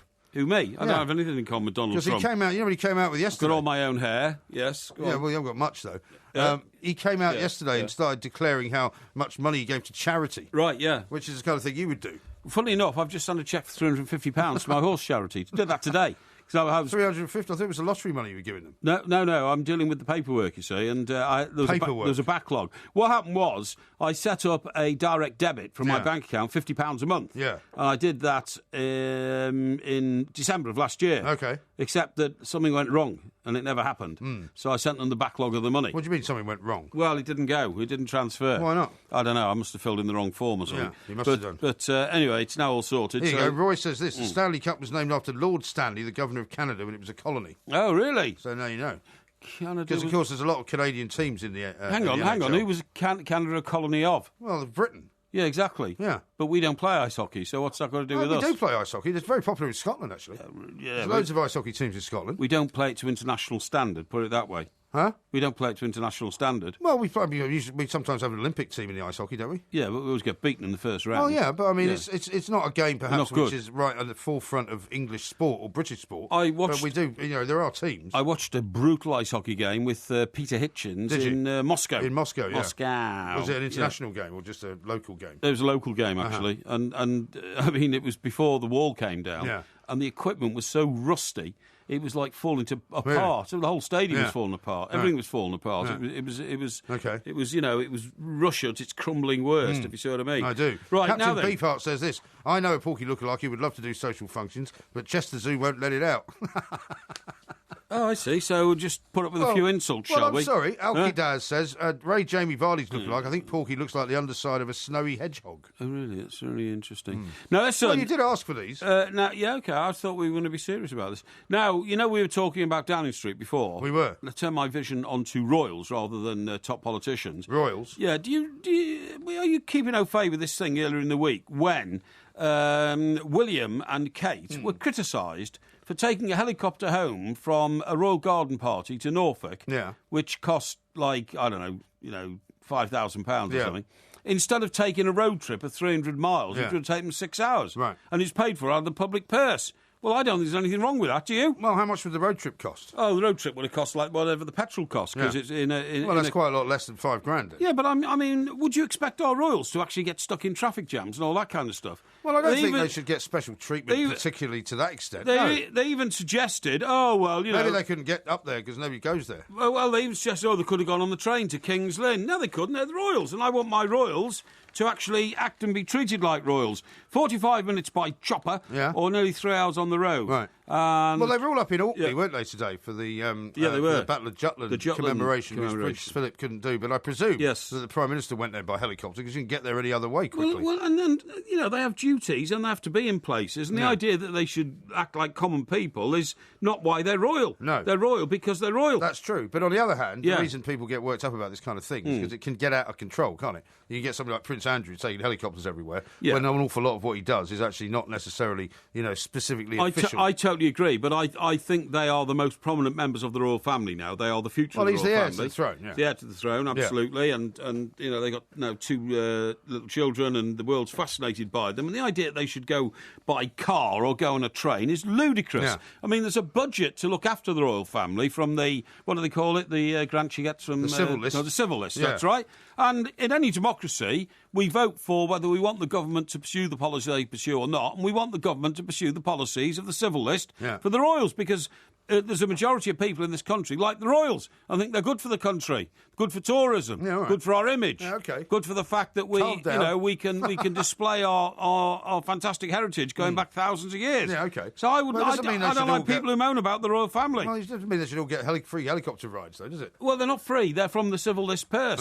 So that's all right. It's budgeted, Okay. When I go in a helicopter, I pay for it myself. Yeah. I paid £1,000 to go to the Epsom Derby a couple of years ago to fly from Battersea Power Station or Battersea Heliport. Even. Yeah, probably the heliport. Yeah. And I'm going to the Derby on Saturday, by the way. I know. Well, I was invited, I told you, but I can't make it. No, you weren't really invited. Alan Brazil invited me. No. Yes, he did. Well, I spoke to him today. He didn't mention anything about it. Well, no, because I already said I couldn't go. Oh, really? Yeah. Well, that's convenient, wasn't it? Well, it's not convenient. It's just I have to spend time with my children. I know you would love it if I could come with you, which is why you tried to stop me from coming. But actually, I can't spare the time. Have you seen the time, by the way? Wouldn't be much grog left in the coral box after you'd gone in there. Well, we'll see how you are and how well looked after you are when I'm not there to take you away when you've reached your limit. This is Talk Sport. The Two Mics, simulcast across the UK on Talk Sport and Talk Radio. You all look alike, I'm sorry I don't know. You all look like we never met before. No matter how I tried to say, I've never been down this way. Andrew from North London said, Hodgson has his favourites. The fact that he has not taken drink water is slightly odd and must be getting to him as some of these players, i.e. Rashford, have come onto the scene after 2 minutes and walked into the team. Slightly rash not bringing Danny. Wilshere doesn't deserve it. Whatever you say, please read this as I'm losing sleep listening. Yeah, losing sleep? Yeah. Why? Well, because you're listening to the show Yeah, instead of sleeping. Yeah. Now, I've also got one from Ernie here who sent a picture of the Belfast Giants. Northern Ireland has an ice hockey team called the Belfast Giants. Right. And there they are. Oh, I've never heard of them. So they couldn't really have put themselves on the map, could they? You're a big name in Northern Ireland. You're always on that Northern Ireland radio show. Funny enough, I had to turn that down yesterday morning. Did that was my mate Nolan. And I had to turn it down because I was just too busy. They wanted me to talk about whether or not, funny enough, people should get the afternoon off to watch the England-Wales game. Yes. Nigel said this in. He says, this is a Porky lookalike. I don't think he looks that much like you. Yeah, but you know who that is? Yeah, I think so. It's Harold Shipman. It is Harold Shipman. The murdering doctor who was Britain's greatest ever mass murderer. Well, when you say greatest, I think that's probably not the right word. Well, no, most infamous. Yeah, Britain's most infamous mass murderer. He killed over 200 people. I know. It's not very nice to be compared to him, I do have feelings. No, you don't. Not at all. Yeah, I do. Hey, you've seen a squash on. We can talk about that. Well, is that squash or racket? Because I'm looking at the. Now, this is one of our internal monitors, folks, and there's two ladies in a squash court. And I have to say... They're luckily wearing different colours so you don't get confused. Yeah, but a few years ago, TV tried to start filming squash, and that means you've got to have glass walls and all that kind of stuff. Well, they have got glass walls anyway. Yeah, I know, but because that's why when you go and watch a squash tournament, of course the walls are glass, otherwise you won't be able to see them. Yeah, but I mean... Very much point if they were playing behind opaque walls. Yeah, but I think it's the most boring spectator sport. The most boring sport you can have on TV. Now, are you sure that's squash? Now, when I played squash as a youth, and I played all the time, we had You played all the time? Yeah, squash. Where did you play squash? Esher. Esher? Esher, yeah. I was a member of the Esher squash club. Well, hang on, that's in Surrey. Yes, that's right. Well, you said when you were a youth. Yeah, well, I meant when I first came to London as a young reporter. So you know, were in and I your was 20s then? Yeah, young enough. So you weren't like the squash champion of Chester Cathedral? No, I never. Something. Funny enough, in my youth in Chester, I was a county standard badminton player. What's your problem? I don't believe you. It's a cup then. No, hang on. You've got a badminton cup. Wait a minute, badminton's got the shuttlecocks, hasn't it? That's the one. Yeah, that's what I... Well, we all had a badminton set in the garden. No. No, it doesn't count. No. I used to go to the Northgate Arena, right, which is the sports centre in Chester, magnificent building, right, and played representatively there. Representatively for who? Well, for the team, the local team. It's a lot of old rubbish. No, it's not. I don't believe a word of it. No, it's true. So anyway, when I became a young professional, up-and-coming professional, yes, on my journey through life, I got to the Express in London. There was a guy there, Colin Bell. Oh, yeah. Afraid he's dead now, actually. Yeah, I know. You mentioned him before. Yeah, he was around then. And he said, you must come and join me. Was he Scottish? He was, yeah. Yeah, he's a hard man from Glasgow. Sounds like Alan Brazil. Yeah, a bit like that, yeah. He always used to wear dark glasses and a black leather coat. He wasn't hard, actually. He thought he was hard, but as soon as anybody threatened him, he used to compromise. That's probably why he moved down. Well, maybe. Because a lot of people do that. They move from Scotland down to London and make out they're these hard guys. But when they go back to Scotland, everybody goes, shut up, go over the corner. Funny enough, the news editor was a Scotsman called Arliss Rind. Oh, yeah. It's a really weird name, but it's a Scottish name, Arliss, so a nice name in Glasgow, but an unusual name in London, And when he took over, he said, there's no metal in this newsroom. There's no steel. I'm going to change all that. Right. So he told us all he's bringing this hard man down from Scotland, from the Record, Daily Record, and it was Colin Bell.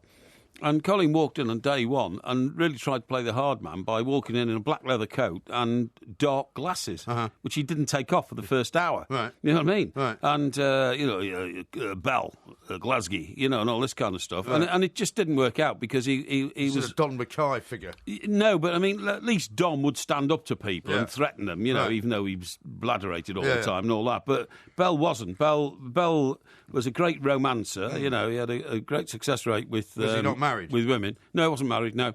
But the first time I ever saw anybody, square up to him in a pub, he did a runner because he wasn't a fighting man. Right. Some of us aren't, Some of us. But anyway, he said, must come to me, a local squash club. And I think the only reason he joined it is it was full of very lovely-looking young ladies. That's pretty much why you joined a tennis club. Well, exactly, yeah. Now you joined a squash club as well. There's nothing wrong with that at all. He was a very good-looking lad, Colin. So once he'd, got his old shorts and his T-shirt and all that and was, carrying his squash So how does squash... I can't remember how squash is scored.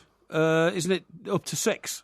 Isn't it it's a bit like table tennis, isn't it? Where if you win a point, you then get the right to serve. That's right. But you don't actually get the point. Yeah, that's right. And it's 9. Is it first to 9? I think it is. First to 9. First is at 11 or something. It's weird. I played a little bit of it when I was at university. Yes. But I didn't like the smell of it, to be honest. What do you mean? Well, it was a horrible smell. Well, I mean... because you were playing in this enclosed room. It had this kind of smell of rotting trainers or something. I can recognise a little bit of that. Yeah, you're absolutely right. Yeah. But to be honest, we always used to cut the game massively short. Yeah. How long would it normally last? About 40 minutes on the squash court? Well, it depends how many sets you decide to play. Yeah, but it's very intensely tiring, isn't it? I mean, you have to be very fit. Very fit, I agree. We only used to do 20 minutes, and then we'd find out how many young ladies there were in the bar, and then decide... Funnily enough, one of the few times I went to Leicester on a story was to cover... there was a young Pakistani guy there who played for Britain. Was he world champ or something? He was world champion, and he was brilliant, fantastic. Yeah, that's right. And he beat everybody for years and years and years. I went and watched it in a very similar situation to that. This is in Dubai, where it was all encased in glass. And it was quite exciting to watch, actually. I don't think it's ever been exciting to watch. But anyway... in those days, what I'm saying is your squash bat or your squash racket was like a long handle with a very small head. That's true. And I'm just watching these people on the internal monitor from wherever it's coming from, whatever part of the world it is. Dubai, is it? Yeah. And they seem to have rackets more akin to a tennis racket. So I don't know whether the racket's changed. But if you look at the way tennis rackets have changed, that's true. I mean, a tennis racket's head is now much bigger than it ever was. Yeah, it is, because sometimes they change. I remember Federer, I think, at Wimbledon last year, took out a smaller racket at one point. Did he? And it was like an old-style racket. And everybody looked at it like it was something, some curio well, not surprised. From the past. They've probably just got better equipment now. Yeah, but I would have thought, you see, like in cricket, the bat that you take to the crease has to be of certain dimensions, and always has been since they invented the rules of cricket, or the laws of cricket, right? Yeah. But it doesn't seem as though there's any regulation on the size of a tennis racket. It can be any size you want. Well, it can't be that big. No, it can. Well, you can't have one of those giant ones. Yeah, you could, because the whole theory is, Mike, if it was that big, it'd be so unwieldy and so heavy to operate, it would hamper your game, you see. Well, you couldn't have a massive racket, though. You could. That covered the whole baseline, could you? Yeah, you could. No, I don't think so. You could, honestly. I think you're wrong about that. Could. Somebody sent another lookalike in. It's Bill Oddie. This is what you're going to get. Bill Oddie. Well, he does look like you. Yeah, but Bill Oddie's not my sort of guy, if you know what I mean. What do you mean? Well, he's not an ebullient, outgoing, deep he's thinking. quite a jolly fellow, isn't he? Well, I think he gets down a bit. I think Bill Oddie gets a bit down sometimes, and I try not to, but I sympathise with him if he's unable to lift his spirits every day. Put it that way. Is that right? Yes. Okay. Brendan says, Porky, surely Britain's most infamous serial killer was Jack the Ripper, not Harold Shipman. Well, yeah, but Jack the Ripper's never been found, so we don't know who Jack the Ripper was. Or we don't know if he exists. No, he's a fictional character. Yeah. Harold Shipman used to go around injecting his patients and killing them on a regular basis. True. In fact, nobody can work out how he got away with it for so long. No, okay. Matt says they should paint Porky's face on 10 Downing Street as a sign that another blithering idiot lives there. Eh? It's a bit harsh, isn't it? Yeah, what? Paint whose face? Yours. Where? At Downing Street. Well, I don't live at Downing Street. What's he talking about? I know you don't live in Downing Street. Yeah. As an indication about who lives there, he says. I can't You understand don't get that. it? Sorry, no, I don't get that at all. Did he sleep today? Yes, I have. Yes.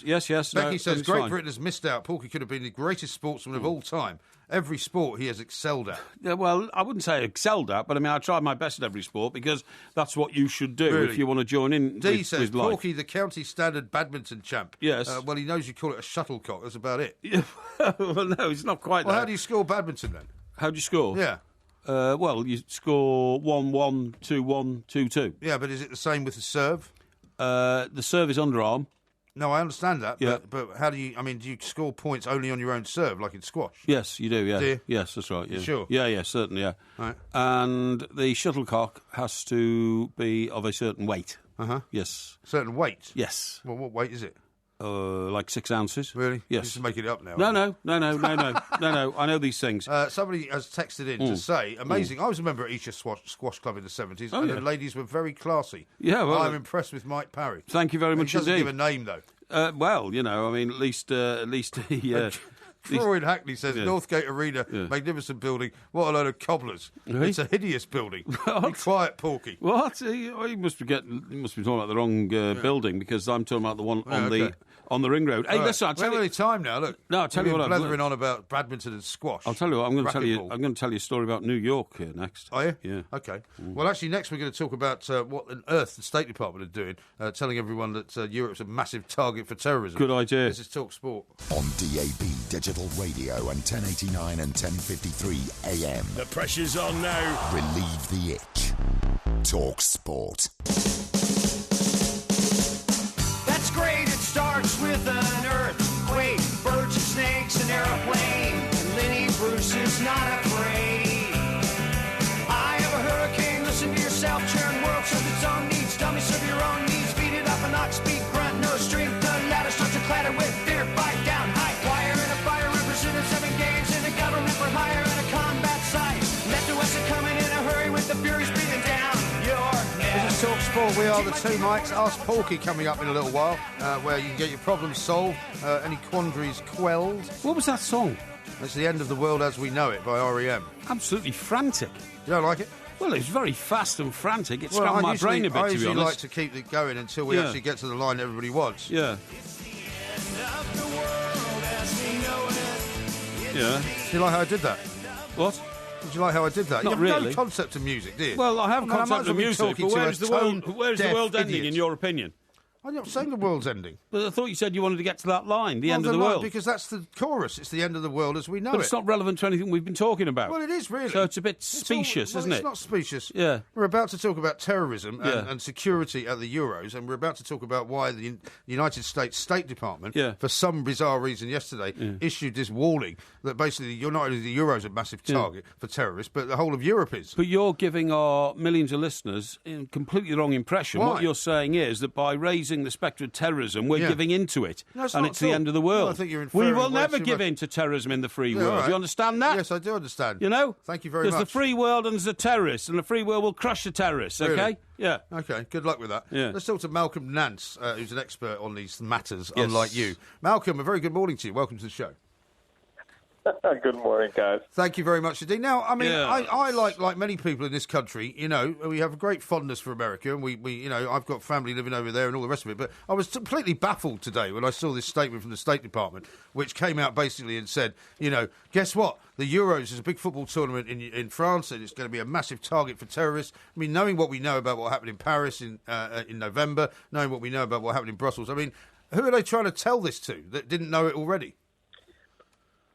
Well, you have to understand that when the State Department puts out these travel advisories, it is not for Europe, it is not for England, it is for American citizens. Right. Sure. And, you know, American citizens have been considered innocents abroad ever since Mark Twain wrote that book back in the 1860s. Yeah. We're not very worldly. And, you know, I mean, just driving to my mother's house is the same distance as going from Land's End to Inverness, right, for you guys. Right. So, you know, this is a travel advisory to bring note to Americans who may be going overseas to understand that large venues such as the European World Soccer Championships, the Tour de France, and the World Youth Congress, which is going on in Poland, are types of venues which ISIS and Al-Qaeda have struck before in Europe. But then again, ISIS and Al-Qaeda have struck metros at random times, bus terminals, and other things. So, you know, it's very hard to try to focus the minds of people who may have never left the United States ever in their lives onto these threats, and just to keep them aware. No, I totally agree there, Malcolm. Now, years ago, my colleague and I were both Mikes, worked in America, and that was pre-9/11. Now, in those days, Americans didn't believe that terrorism was a threat to anybody, and so whenever they heard of, like, a small IRA bomb going off on the British mainland, all these Hollywood actors would suddenly cancel all their trips to Britain because, you know, it's the most dangerous place in the world. But I would have thought the attitude towards terrorism, and not to hype it up as being a danger to life at all costs, would have changed since 9/11, where now you are the world's biggest victims of internal terrorism. Yeah, absolutely. And believe me, the United States has its own issues, with regards to terrorism and our own domestic problems. But, you know, I think that the State Department, in an overabundance of caution, and if you read the alert, it's really, I mean, it's the same type of thing your FCO puts out from time to time, that, you know, they just say, beware that large venues or entertainment locations, you know, they essentially re-spelled out the Bataclan Theater and the Stade de France, you know, for people who are going over there. And I'm sure it was just a check-in-the-box thing. Now, does that mean that ISIS doesn't have its target set on doing some major event in Europe? Well, you know, if you're a good terrorist, that's the sort of thing that you actually do go out to. And you do look at those targets. Maybe they may not have the capacity, but they may have the intent. Yeah, but what about... it only takes one person. But doesn't this also tell you, for me, more interestingly, you're quite right about the FCO. I mean, you know, the Foreign and Commonwealth Office will put out things, even probably now, if we went to check their website, you know, please don't travel to Syria unless it's absolutely necessary. And you go, well, you know, unless you're a complete moron, you know, why would you even think about going to Syria? But does this just not also tell you that the State Department is not really talking to security people in Europe? Because surely, if they're concerned about American citizens abroad, as they are, then they would be kind of in conjunction with the security services here in Europe, making sure that they could make the Euros tournament as safe as possible. Sure, absolutely. And we are. The United States, and trust me, I'm a former intelligence officer who's worked overseas in many, many counterterrorism missions in the Middle East and sub-Saharan Africa. Believe me, we are working with our European counterparts. That being said, I'm also an analyst on NBC News. And for the last 6 months, all I have been saying to Americans who have been quietly coming to me, including very high-level personages, is ISIS cannot be your travel agent. Right. Because if you do, ISIS wins, right? I mean, you're not going to, you know, I mean, Lord Mountbatten was killed in Donegal. Are we never going to go to Ireland? Yeah. I mean, it's just one of those things. It's true. You just have to understand that these warnings are box-checking sort of things, and they may have some semblance of truth, but they're generally not based around actionable intelligence, which would lead someone to actually want to cancel a trip. And if there was, you would be seeing all of European security services going crazy. Yeah, but how does this sit with the great American pronouncement, Malcolm, from Franklin D. Roosevelt? We have nothing to fear but fear itself. Yeah. Well, if you saw one of our presidential candidates right now, you would understand that Roosevelt is a bridge in the United States in his mind. Yeah. Well, you know what? Funnily enough, when I saw this report, I tweeted it out with the question: has Donald Trump won already? Because it sounds like the kind of thing a Trump White House would put out. Good God. Well, we may never hope to see that pass, but.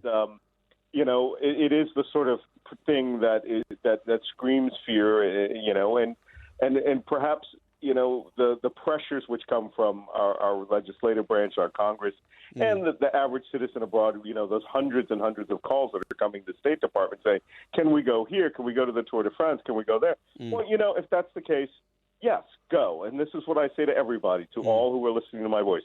Go to Europe. Yeah. Because, one, they need your money. Two, the tickets are pretty low. And three, if something's going to happen, it has nothing to do with you and most likely will never be anywhere near you. Sure. You have a better chance of dying from – this is a statistical fact. You have a better chance of being struck by lightning while drowning and surviving both, being involved in an act of terrorism. Exactly. Now, let me ask you a question about Trump, because you say you're a former intelligence officer, right? Are you going to tell me that there isn't somebody... I mean, I know that there are those outside in the big wide world listening to this show who might be of a conspiratorial bent. Is there nobody in sort of what you might call the intelligence community, State Department, CIA, all of that, kind of actively trying to make sure that Trump doesn't become president, just in case it all goes horribly wrong? Well, fortunately, because we are a democracy, there's a saying, we work for the seat, we don't work for the man. Right. I just hope that the good sense of the American people takes hold and understands that the United States government in control of 4,000 some hundred atomic weapons does not fall under the control of a reality show host. So, but that's what I mean. I mean, that's a bit of a big hope, isn't it, for people who are in the business that you're in? It's a big hope, but you have to understand the politics that are going on over here. Donald Trump has garnered 5% of the voting American public in a primary that was made up of 17 people. It has not reached a general election. It's granted, it's a total failure, and the American system that he's gotten as far as he has. But, General Michael Hayden, former director of the CIA and NSA himself, said the other day, this is a guy who's practically a recruiter for ISIS. And that's what I mean. But, the CIA... We're not going to torture. But the CIA can't afford to let Trump win, is what I'm saying. And we've all watched Homeland, Malcolm, so we all know how it works. Well, if you're using Homeland as your yardstick, you're screwed already. But for the most part, we don't have anybody that good looking in the show. And, for the most part, we follow orders. However, those orders must be lawful and legal. The American political system right now is resolving the problem as it is, and I'm sure it makes everybody nervous. But stability is what America is based on, no matter what happens on the fringes. You have guys like No Drama Obama who are going to make sure that, American traveling public and all of our allies are going to be safe within all the realistic parameters of what intelligence agencies and law enforcement can do for you in Europe. Sure. Mm-hmm. So when you're popping over to one of the games, Malcolm? It's funny you should mention it. I will be landing on July 8th, just in time to be in Paris on July 10th. Excellent. No, excellent. So, we look forward to seeing you. Just in time. Okay. Great stuff. Listen, Malcolm, really enjoyed talking to you. Thank you very much indeed. Malcolm Nance there. Fantastic guy. Knows an awful lot about the internal workings of the intelligence community. I think we may have to seek his guidance from time to time.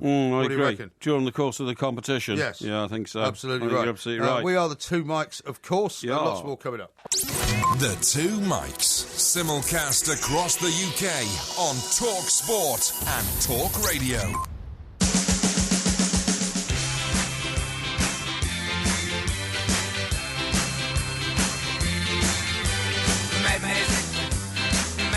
They call it madness. It's This is Talk Sport. We are the two mics. Ask Porky's coming up not far from now. David says this on the subject of the Euros. I've followed England all over, but I certainly wouldn't go to Marseille. Mm-hmm. So we'll find out why. I asked him why, so we'll get back from him. Exactly. Simon Sheffield says, on a recent trip to Paris, there were visitors in our hotel from Canada who had never left Vancouver Island before. Yeah, I can believe that. When I was married and my wife's family lived down in North Carolina, yes, I was down there and they were near Raleigh-Durham. Yeah. And her sister was quite active in sort of local politics and democratic stuff and all that.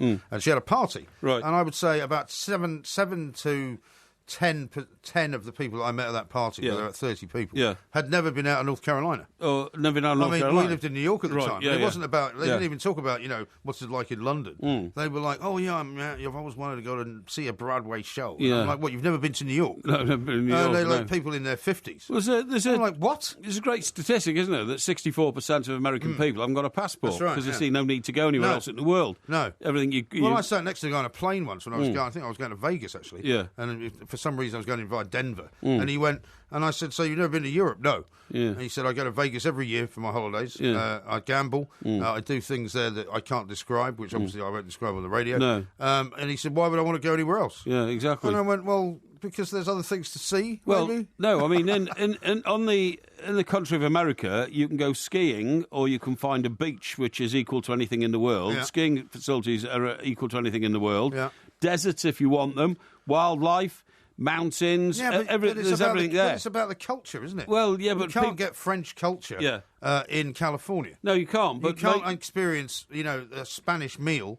No matter how good the Spanish food is in Florida. Yeah. You can't get that without going to Spain. But that's why, for Americans, doing Europe is such a big thing, isn't it? Because, you do that when you're about 60, and you don't do it before. Yeah, or you do it when you're a student or something. Yeah, or something like that, But then you can't afford to do anything. That's right. Now, talking about these issues, right, yes. now I was reading one of my ecclesiastical journals today. Ecclesiastical journals? Yeah, I made an incredible discovery. Did you? Yeah, a revelation. Hey? A revelation? Yeah, well, funny, it is from the book of Revelations. There you go. Yes, as the Saint Paul was a saint. The Saint Paul. Well, you know who I'm talking about. Paul was a saint, wasn't he? Saint Paul was a saint. No. When we talk about Paul in Bible terms, we know who we're talking about. Well, formerly known as Saul. Hey, no, it's Paul, the saint. But he was converted, wasn't he, from Saul? The road to Damascus conversion. Yeah, that's right. You know nothing about the Bible, do you? Yes, I do. No, you don't. Listen, I was just about to tell you this. He used to be called Saul. And exactly, and it was on the road to Damascus. This happened, right? What happened to him? Well, what happened was, you see, this is very interesting. What happened was, he says in the book Revelations, suddenly there shone from heaven a great light around about me, and I fell unto the ground, and heard a voice saying unto me, Saul, Saul, which he thought was a bit odd, because his name was Paul at the time. No, why persecutest thou me? Right. That was the exact words, right? Okay. So sound like he's been on the magic mushrooms. Well, no, come on, I mean, take this seriously. Why? It's the Bible. Why don't I take it seriously? No, because I'm going to give you some scientific fact, okay? Okay, all right. Now, the point is that scientists and ecclesiasticalists, right, have always believed... Ecclesiasticalists? Yeah, have always believed that there's one of two explanations for St. Paul's revelation, right? It was a revelation, of course, that changed Western history, wasn't it, right? Why? Well, because, why have thy forsaken me? Yeah. The very line that you read. That changed history. Now how did it change history? Well, in terms of the relationship between man and God. Right. Right? What's that got to do with history? Well, because a lot of the Western culture that then developed over the next 2 millennia were based on this. No, they weren't. Yes, they were. But anyway, look... It's all about Christianity, not history. No, listen. Just listen, will you? All right. Now, don't tell me to shut up, because that wouldn't be very Christian. I'm not going to. Now, there are 2 theories. The first is that Saul or Paul, whichever you want to call him... Well, you have to refer to him as Saul before the event and Paul after. Right, well, this is during the changeover, Better actually. call Paul. So it's Saul Paul. Now, either... he believed that it was the voice of God. Yes. God was talking to him. Right. But what scientists have found out on new research is that actually he could have been suffering from an epileptic fit at the time, really? And that's what he heard in his head. Okay.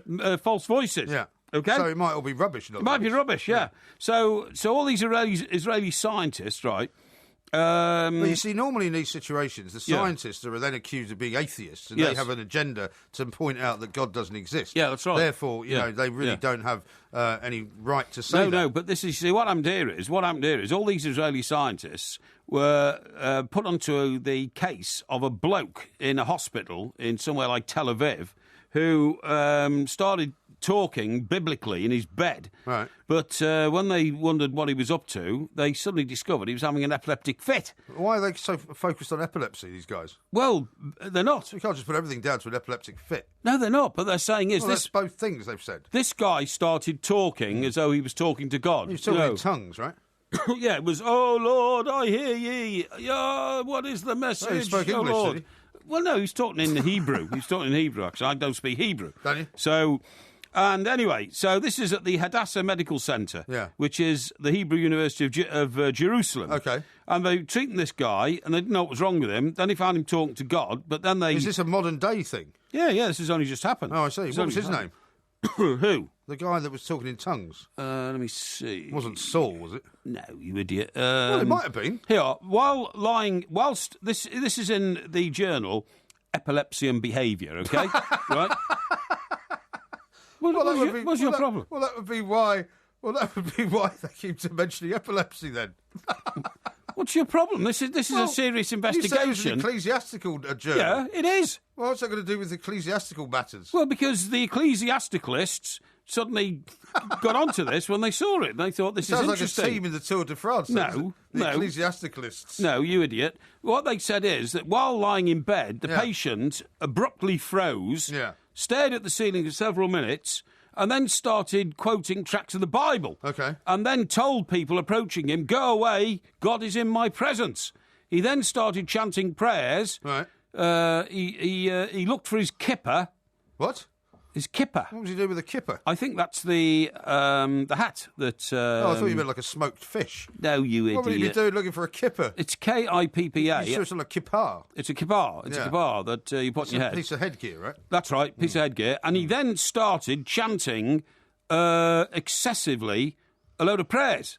Then... it's not like the moose thing, you know. What? Oh, England, we love you, or anything like that. No, you idiot. But then, abruptly, he yelled out... Yeah.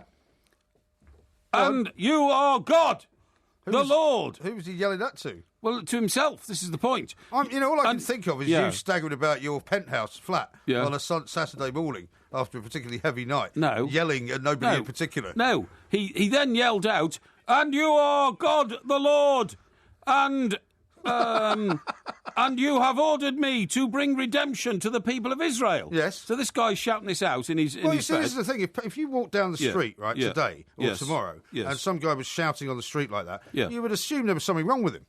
No, you wouldn't assume that he was having some kind of godly moment. No. What happened next is the doctors then decided to examine this guy's brain. Oh, yeah. And they found out that his shoutings... What was he in there for, anyway? They didn't know. Right. He'd fainted. So they just decided to operate on him? No, he'd collapsed. They're not operating on him. They're observing him. Yeah, okay. Now, what happened is they then decided to scan his brain. Yeah. And they found out that his shoutings, and you are God the Lord, and we bring redemption to the people of Israel, right? Yeah. That coincided with increased activity in the patient's left prefrontal cortex, a part of the brain linked to social behaviour and planning. And they believe, and when I say they, I'm talking about Dr. Shahar Arzi and Dr. Roey Shkur. That's his name. Who said the patient... What is the point of any of this? Well, they said this patient was not religious, but because he was having an epileptic fit, all these things came into his head. So what? They say that's probably what... So, in conclusion, this proves nothing. No, they said that's probably what happened to Paul on the road to Damascus. Not only that... Or what about Saul? No, and Saul, but not only that, they also believe that exactly the same thing happened to Joan of Arc. Really? Yeah. What, when she was being burned? Yes, that's right. Well, you probably would shout out and being burned to death. No, that's why she was burned, because she got messages from God in her head. She was an epileptic as well? Yes, that's right, that's what they're saying. You think they're trying to corner the market on this stuff? No, honestly, that's exactly what they think. No, I'm not going along with it. I think it's fascinating stuff. Absolute pile of old rubbish. I think it's absolutely fascinating. I've heard so much nonsense in my life. Have you seen the time, by the way? Well, I'm worried about the time. We've got to do listography. These are important, scientific breakthroughs. Yeah, I can tell. Listography coming up next. We're not quite actually going to do it now, but what we are going to do is we're going to announce what we're going to do, because normally we ask people to send in suggestions, and we've got loads of them, by the way, so don't worry if we haven't done yours yet. We will. Yes. But we thought one suggestion that came in earlier, I can't remember who it was from, was to do three things, your three favourite British sitcoms. Yes. Because of the death of Carla Lane. Which was announced yesterday. Yes. Big live, the Liver Birds. Oh, she's a wonderful woman. She's a dramatist who wrote terrific TV plays, but the most famous of all was the Liver Birds. Yeah, warm, witty and brutally honest. Yes. She was the Liver Bird the BBC never quite knew how to handle, because she was quite an eccentric person as well, wasn't she? Yes, she was. And she ended up running like an animal sanctuary and all that kind of stuff, yeah. But so we're going to do our three favourite British sitcoms, That's basically. right. We'll do that sometime in the next hour. Yes, that'll be very good indeed. Now, Malcolm, who we spoke to earlier, sent a very nice tweet. The security guy said, cracking funny guys with smart questions that would make our US media blush. That's very kind of him. He says, cheers. Yeah. And then Nat, I'm not quite sure how to react to this. Nat says, I'm too bladderated right now to listen live. Can you say happy birthday to me, please? P.S. It's not until March. What's his name? His name's Nat, but his birthday's not until March. So I think we'll pass on that one. I think we'll pass on that one. We have had a couple of other people asking us to give them a shout out as well. Very happy to do that. We can normally do that, but I'm not sure if I've got one actually. Hey, by the way, did you see those pictures of the male stripper at... at Kate's old school. Yeah, in Marlborough. Well, that's Marlborough a good College. old-fashioned Sun story, wasn't Fantastic, it? yeah. Now, here's one from Darren. He says, lads, it's my 45th birthday on Wednesday, and we'll be listening to the podcast in our pool shack. Any chance of a shout-out in my pool name of Fast Vimmel Felsen? It would make my day and probably surprise my mates. Talking about Pool Dorset? Dazza. No, I think he means a pool, like a swimming pool. I think. I see. I think he might be on holiday. Okay, well, yeah, happy birthday. What's his name? Well, he says his name is Fast. So we'll just call him Fast. Fast, okay, Fast. Have a great birthday, pal, and thanks for getting in touch. We should remind people as well, shouldn't we? Because we got blamed for not telling them that we're doing the warm-up again on Sunday. We are indeed. 11 o'clock on Sunday. Is it 11 till 1 this week? I think it is, yeah. It's just a 2-hour show. Yes. So that means we'll get out at 1 o'clock in time for a bit of Sunday afternoon bladderation. Well, I may be heading back down south, though. Oh, really? Yeah. Oh, well, because I don't normally spend my days on the, on the Terps with you. I mean, as much as I would like to. Yes, it's not going to be very possible to do every single Sunday. Oh, well, I'm sure if your family are listening now, that the fact that you're having to, under duress, go back and see them on Sunday afternoon, they'll be very pleased about, won't they? It's not under duress. No, you just said you'd prefer to stay on the bladderation zone with me. That is not what I said. You said much as you'd like to. Well, no, because I'm trying to be polite to you as opposed to being rude to you. Well, don't worry, I can find plenty of other things to do at 1 o'clock on Sunday. I'm sure you can. Don't worry about that. My point is, I presume you're not driving in there. Yeah. No, I won't be driving in. No. So you've already planned all this. Yeah, I have. Yes. Yeah. Well, you didn't even mention this to me last week. Well, I just kind of assumed that we would have some sort of bonding session after the show. To discuss the. We're going to try and organise the ins and outs of it all. Well, we're going to try and organise the football, the penalty shootout. If that turns out to be this Sunday, then maybe that's what we'll do. But I mean, my kids go back to school on Monday. Well, you should be there. At the end of their half term, you see. So you should be there. Expecting me to take them back to school. Right now, then, there's a tweet here from Matty. He says, "Hi guys, where would you suggest I take my girlfriend of 3 years for a break away and to pop the big question?" Isn't that an Ask Porky? Is it? Oh, right, okay. Sorry about that. Sorry about that one. Yeah, okay. Well, you can answer it now that you've asked it. Well, no, I won't. No, I'll wait till... you might as well, because we've got a load of them. Oh, really? Yeah. Okay, my answer to that one would be somewhere romantic. The most romantic city I know in the world is Paris. Paris is an absolutely fabulous place to be, walking down the River Seine or walking along the left bank of the River Seine, in the shadow of the huge cathedral. Are you talking about in June? Hey? Are you talking about in June? Yeah, in June. Well, isn't that when the Euros are on? Hey? Isn't that when the Euros are on? Well, no, it doesn't say in June. It'll be after the... It's after. Okay. It's after. You don't want to send somebody to where the Euros are. No, of course not. Very busy. No, but it is the place. And if not, then I'll tell you where the other great place is. If you want to do it during the Euros, Venice. That is the place, honestly, for the romantic proposal. Venice. Have you been to Venice? No. But I mean, I know what it looks like because I saw the James Bond film. What? The James Bond film where they rode around Venice. Well, there's been a lot of movies have been made in Venice. Yeah, I think exactly. James Bond's the most famous one. Yeah. Now, I found this guy, Michael Jasper. This is his picture. He thinks he looks exactly like you. No, I don't think he does. Why not? Big, fat, ugly. No, sorry, nothing to do with me. Sorry. No. That's a shocking thing to say. Well, I'm assuming I've got the right one. It says a business development manager at NSL. NSL, what's that? I don't know. National Sports something. I don't know. Yeah. I've no idea. Anyway, but thank you for that, Michael. Yes. But he's not. And Porky doesn't think you look like him at all. That's right. And here's a picture of me playing with a racket the size that you suggested I might have to play at Wimbledon. Well, indeed. It's the size of a huge guitar. Yes. Very large. Right, okay. Now then, I tell you what I want to talk to you about. I want to talk to you you about this apartment in New York, which is trying to take over from the most expensive apartment in the world in London. Which apartment is that? Well, you see, you'll know where this is. High in the Manhattan sky. Yeah. It's a 70-storey residential tower. Is this the new one that they've just put up? I'll tell you exactly where it is, mate. It's on West 57th. Yes, because funnily enough, Right. when I was driving to Kennedy Airport last weekend, the weekend before, I took a picture of the skyline. You did? And I noticed there was a sort of north end of Midtown. Under construction. Because I couldn't see that it was under construction. I could see that it was much taller than, for example, the City Court building, which is on like 53rd Yeah, and 3rd. sure. Much taller than the Empire State as well. So it's 70 stories, is it? 70 stories. Now, it's called the Central Park Tower, because Okay. obviously it's right in the corner of Central Park at West 57th. Yeah. And at 1,550 feet, it's half as high again as the Shard. Okay. It'll be the tallest residential tower in the Western Hemisphere, because a lot of the other buildings, like the So Empire when you say State... half, you mean it's taller than the Shard by 50%? Yes. Right. Yes. Okay. Yes, So I that's thought right. when you said it was half as high as the Shard, you meant half the size. Half as high again as the Shard in London. Tallest residential tower in the Western Hemisphere, and it's 54 stories. No, hang on, wait a minute. Was this, in the 50s? I think did you not say 70-odd stories? Well, I don't understand this. It says it's on... Because the Shard is about 35, I think. Hang on, it's Central Park Tower, 111 West 57th Street. Yeah. But sorry, there's another competitive one, the 54-storey building at 520 Park Avenue. I'm not sure. You've not really prepared this very well, have you? Well, I don't understand why they're talking about two buildings instead of one. Two different buildings? Two different buildings, yeah.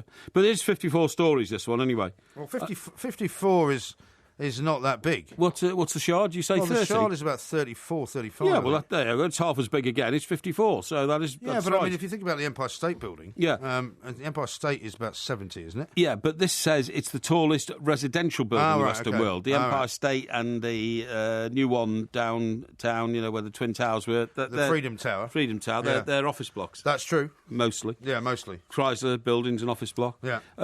Anyway, it says about half of the apartments in these new towers are being sold to foreign buyers, exactly what happens in London, mostly from China, Europe and Brazil. Investors from countries with turbulent economies often use such developments as safe haven for their fortunes. And the real news is that the average price of a Manhattan flat has risen above the $2 million mark. Really? $2 million, right? That's nothing for an apartment, though. Hang on. The average. We're talking about the average. Oh, right, okay. So you and I go in there and buy a condominium or something, $2 million. Yeah. And up nearly 20% on 2015. 20% up on 2015. Oh, I know. Anyway, the real point of this story is... Imagine if I'd been able to keep that apartment in Manhattan.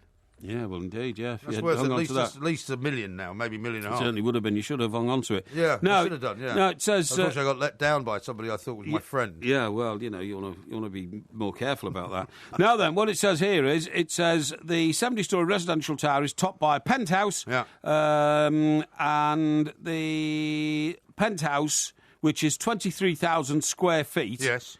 16 bedrooms... Yeah. I mean, this is ludicrous. It is. Right. The 23,000 square feet penthouse home will have 16 bedrooms and 17 bathrooms over 4 floors, 5 rooftop balconies, a huge terrace, and... See, that's a proper penthouse, as I've been telling you. Yes, it is, yeah.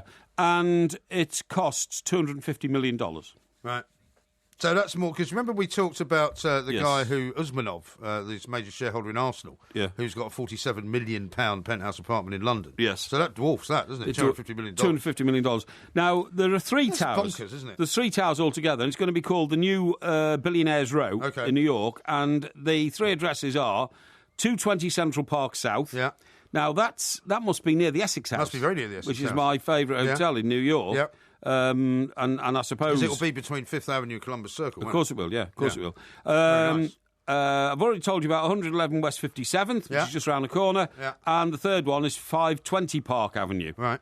So they're all... They're all in that kind of neck of the woods. It's all between sort of Carnegie Hall and all those really They're all expensive 100 yards shops from each on other. 57th Street. That's right, yeah. Very nice. Isn't that amazing? Well, I mean, I'll never be able to live in a place like that, which is not going to, ruin my life. Well, you never know. Your life's not over yet. Well, yeah, I'm not expecting to make enough money to buy a $250 million apartment in the next sort of 10 years. No, but you'd be quite happy, wouldn't you, if you could buy I'd be very happy. An average-priced apartment in New York now costing you $2 million. Well, I'd be very happy if I still had the one that I bought. Yeah, well, for $230,000. Should have hung on to that, mate. I should have done. And what they don't say here is, which you and I know very well, the service charges are frightening. Oh, phenomenal, yeah. Frightening. Phenomenal. Well, my sister has a place in Manhattan. Yes. Which is only a studio. Yes. And the service charges on that are phenomenal. Ridiculous, yeah. Because it's a dormant building. Yeah, that's right, yeah. Which she's always had. James from London says, Mike Graham, just a small correction, the Empire State Building is actually 102 stories high, much larger than the 70 stories you mentioned. Yeah, I couldn't remember exactly how many it was. Because the windows on the world used to be 107. That's right. Down at the Trade Centre. Yes. And the Empire State, of course, is not that much smaller than that. The service charges, in my memory, are sometimes equal the mortgage. Yeah. They're the same as the mortgage. No, I know. Because the service charges consist of service charges for the building, but also sometimes it's building tax, isn't it? Sometimes there's a mortgage on the building as well. That's right. And like in the co-op system, that's right, you basically have to pay for the mortgage on your individual flat and a mortgage on the building. That's right, yeah. I once had to sign a mortgage on the building I lived in 30th Street. Exactly. Which was at that time $700,000. Yeah, unbelievable. Imagine signing a cheque for that. Exactly, It's the biggest cheque I've ever signed. Shocking, yeah. Is that bigger than any cheque you've ever signed? $700,000? Yes. Yes. Thank you. That's £500,000. 1-0. Yes. This is Talk Sport. On digital radio and 1089 and 1053 AM. Talk Sport.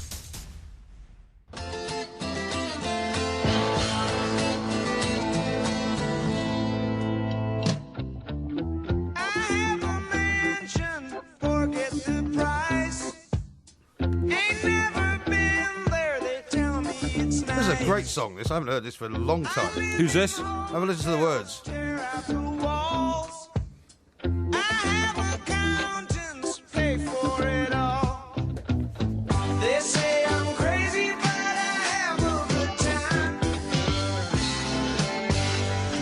I'll give you a clue.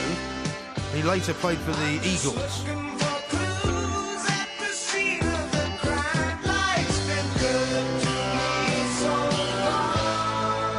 Well, that would be Don Henley. No, it's Joe Walsh. Joe Walsh, Yeah. like Country Joe Walsh and the Fish. No. No, there was a Country Joe Walsh and the Fish. No, there wasn't. There was Country Joe and the Fish. No, it wasn't. It wasn't Country Joe Walsh. It was. It was Country Joe and the Fish. You sure? Yes, right, I am sure. Okay. That was the sort of quintessential rock star thing where he smashes places up, drives a car into swimming pools and all that kind of thing. Oh, okay. But I've got a few texts and tweets here for you. Okay. A couple of people suggesting that you may have got your biblical stories wrapped No. up around the wrong way. No, I haven't. Andrew says the Saul Paul conversion is in Acts, not Revelation. Singular. Oh, right. Revelations is not in the Bible. Oh, really? Yeah. What do you mean Revelations is not in the Bible? Well, it's called Revelation. Yeah. It's the book of Revelation, Yes. not Revelations. Yeah, okay. Glenn says Paul wrote Acts, John wrote Revelation. Yeah. Porky indeed knows nothing about the Bible. Oh, no. Well, I said Revelation. That's what I said. Did you? Yes. I see. I don't know what he's talking about there. Right. Man's, he's clutching at straws. Well, how about this? Splitting hairs. James says, what on earth is Porky rambling on about? Did he sleep last night? He's definitely lost it. No. And Alessandro says, I think Saul and Porky have been on the magic mushrooms and the wacky backy. You see, this is what I get all the time. When I embark on a subject which takes a bit of intellectual thought and people can't keep up with me, and it's always me who's not had no sleep. It's not those people out there who haven't had any sleep, because you should be asleep at this time of the... No, they shouldn't. They would be listening to the show. Of the morning, if you wanted to properly unappreciate what we're saying. You know what I mean? Jacob says this, Saul, where did you put my kipper? As the Bible says. Saul, where's my kipper, yeah. Alex says, maybe Porky needs to find an Israeli hospital, because they sound great at finding out what people have got wrong with them. Yeah, well, that's what hospitals normally do. Do you know there's been a huge burst in sales of flat caps? Burst? Because of Peaky Blinders. Yes. No, how seriously? Yeah, well, you wanted to bring one down to Cheltenham, didn't you? Yeah, I did, yeah. And we saw loads of people wearing them. We did, yeah. But I presume in the summer... You look too chav. Yeah, but also presumably in the summer, people will not wear so many of them. Well, I suppose you're too right. hot, won't it? You're absolutely right. Sales jumped 27% after the first episode of Peaky Blinders at the beginning of the month, and we're up 83% a fortnight later. Uh-huh. Tourists are particularly keen to get on the fad, with sales at John Lewis in Heathrow's Terminal 2 136% higher. Wow. Isn't that amazing? James says his three favourite sitcoms, I don't want to influence your choices. Right. But you don't mind if I read his out. No. 1, Rising Damp. 2, Porridge. Right. 3, Fawlty Towers. Right, OK. Is Fawlty Towers a sitcom? I don't think it is. What is I think it then? Fawlty Towers is a comedy. It's a sitcom. It's not a sitcom. Well, what's a sitcom? Sitcom's like soap opera. Oh, no. What does sitcom stand for? Sitcom's situation comedy. So it's a comedy? I suppose. Yeah, I suppose it could be. Why would it not be? Could be described as that, I suppose, yeah. Now, when are we doing this? I don't know, but we should do it soon because Yes, exactly. the show's nearly over. Yes, exactly. So we do it at 3:45.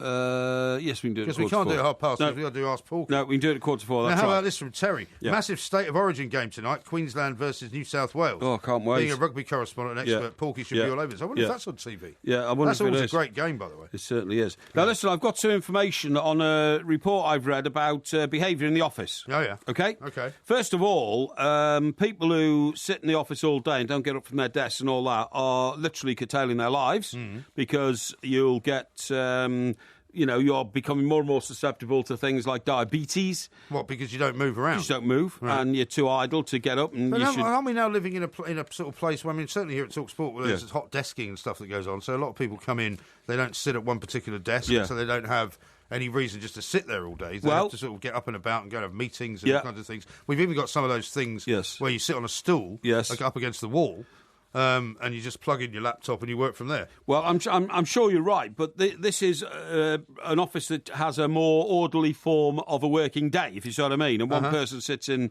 the one desk all the time. It's called sedentary work, and sedentary work... Sedentary. And some people don't even want to get up and go out at lunchtime. They just want to sit there all day, and when they do, it's certainly not good for any part of their body, and they should think again and do something else. That's all I'm saying. How is it when you work from home? Because obviously now a lot of people work from home as well. I mean, when you're doing all your paperwork, I mean, what exactly is your situation?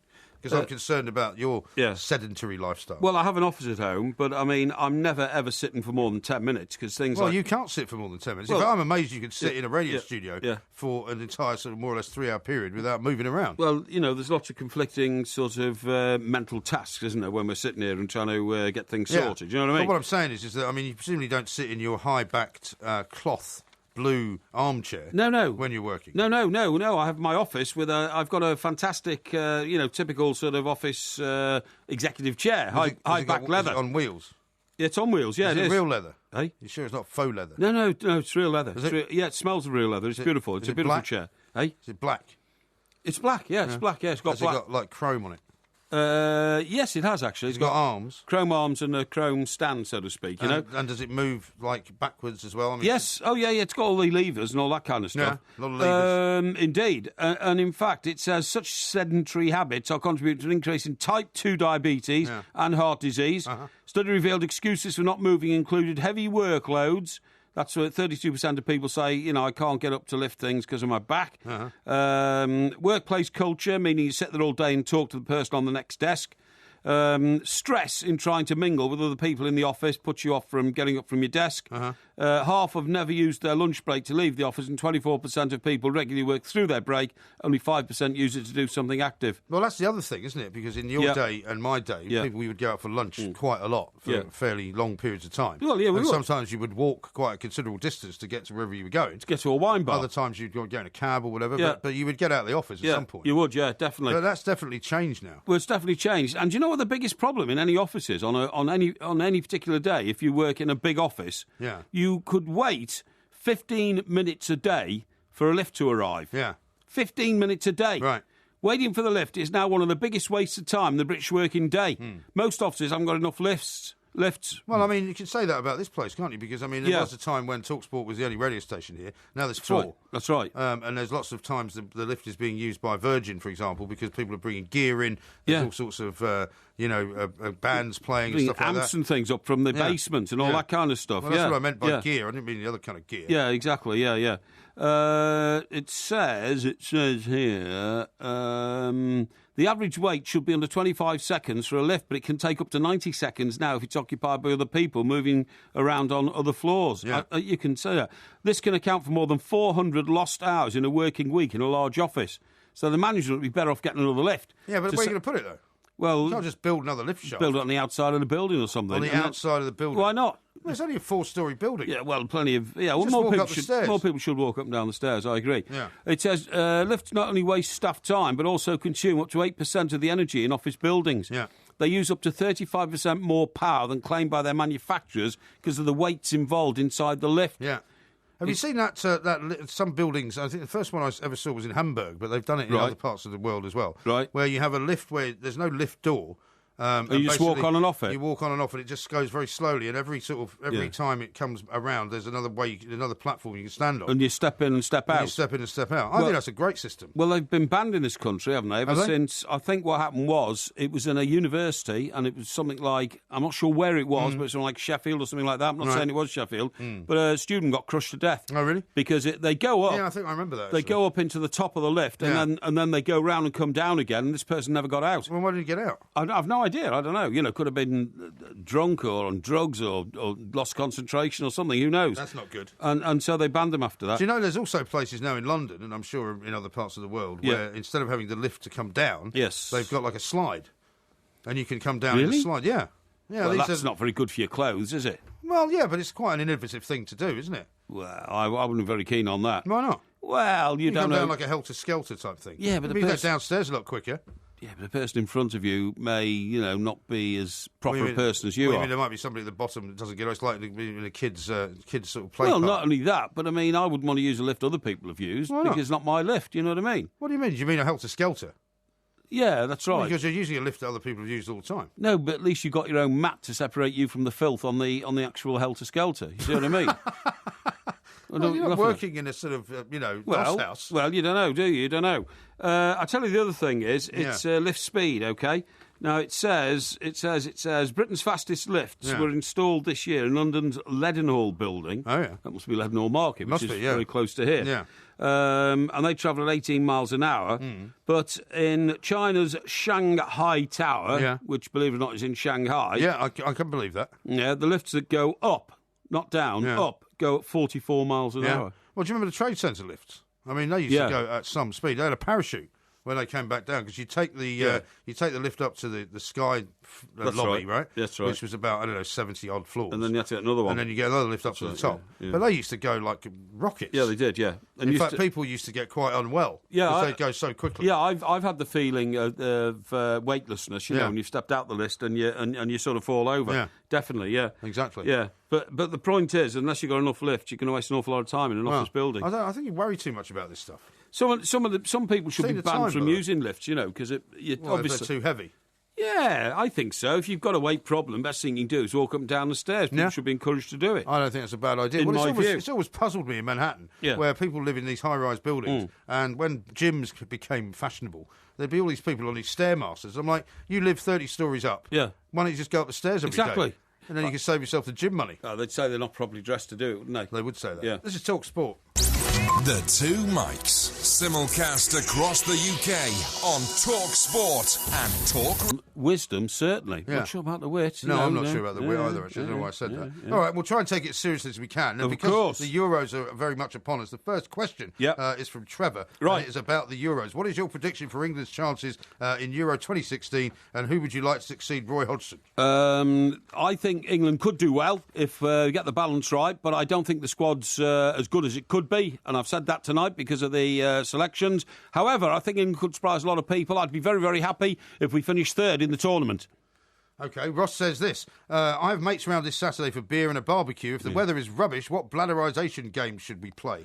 I wouldn't play games, to be honest. Games are the pursuit of the feeble-minded. I mean, for instance, there was a family do that I was due at recently, and the family ended up playing cards after dinner. It's something I can't stand. I cannot stand. So you don't join in? No, I always refuse. I cannot stand sitting around a table playing cards, Newmarket or something like that, whatever it is, just for a few shillings and all that kind of stuff. Not interest me whatsoever. You would cheat at cards, though, wouldn't you? No, I wouldn't cheat at cards. I would play, pontoon or something like that, or three-card brag with people for real money, because that's the excitement, but I cannot stand the card thing. So if it's a bladderation mission and you've got to stay inside, don't. Get out and go to somewhere where there's atmosphere, like, for instance, a public house or a wine bar, because it's deadly at home. OK. Kayang says this on Facebook. Porky, if you were never to see MG again, what would be your last words to him? My last words to him would be, thank God for that, if I knew that he wasn't coming back. Very harsh. Here's one from Clifford. Hi, Mike. I'm in a bit of a dilemma of buying a new car. Should I go all out and buy one outright, or should I have one on a leasing contract? I normally change cars every 4 years anyway. Yeah. My wife says I should lease and save money.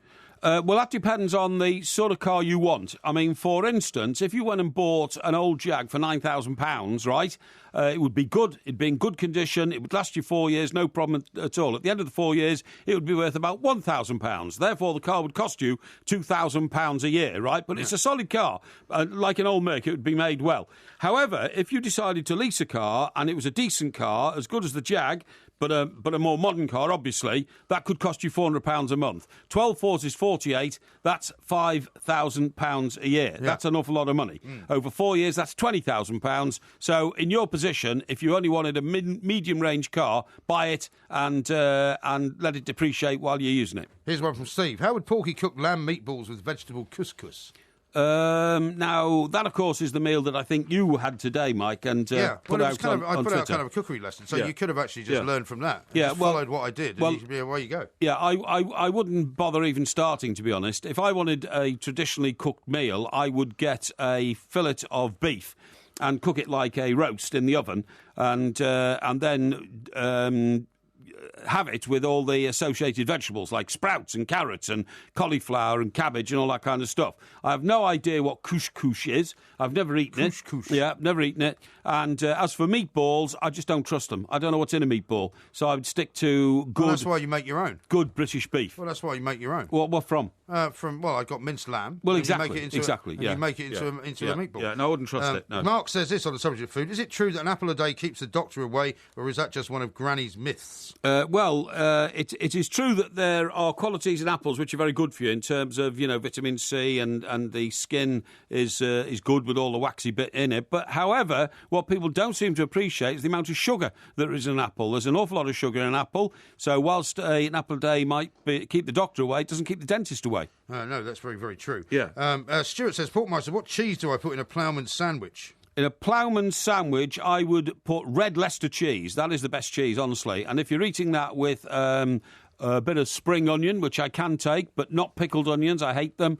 You don't like onions? You don't like onions? Don't like onions. Can't eat raw onion. You can eat raw spring onions? I can just about tolerate a spring onion because it's sort of tangy, if you see what I mean. What about pickled onion? No, I can't stand pickled onion. Wouldn't eat a pickled onion. And have it also with, let me see, half a pork pie, red Leicester cheese, pickle. You can have some pickle, tomato, beetroot, and a bit of lettuce. OK.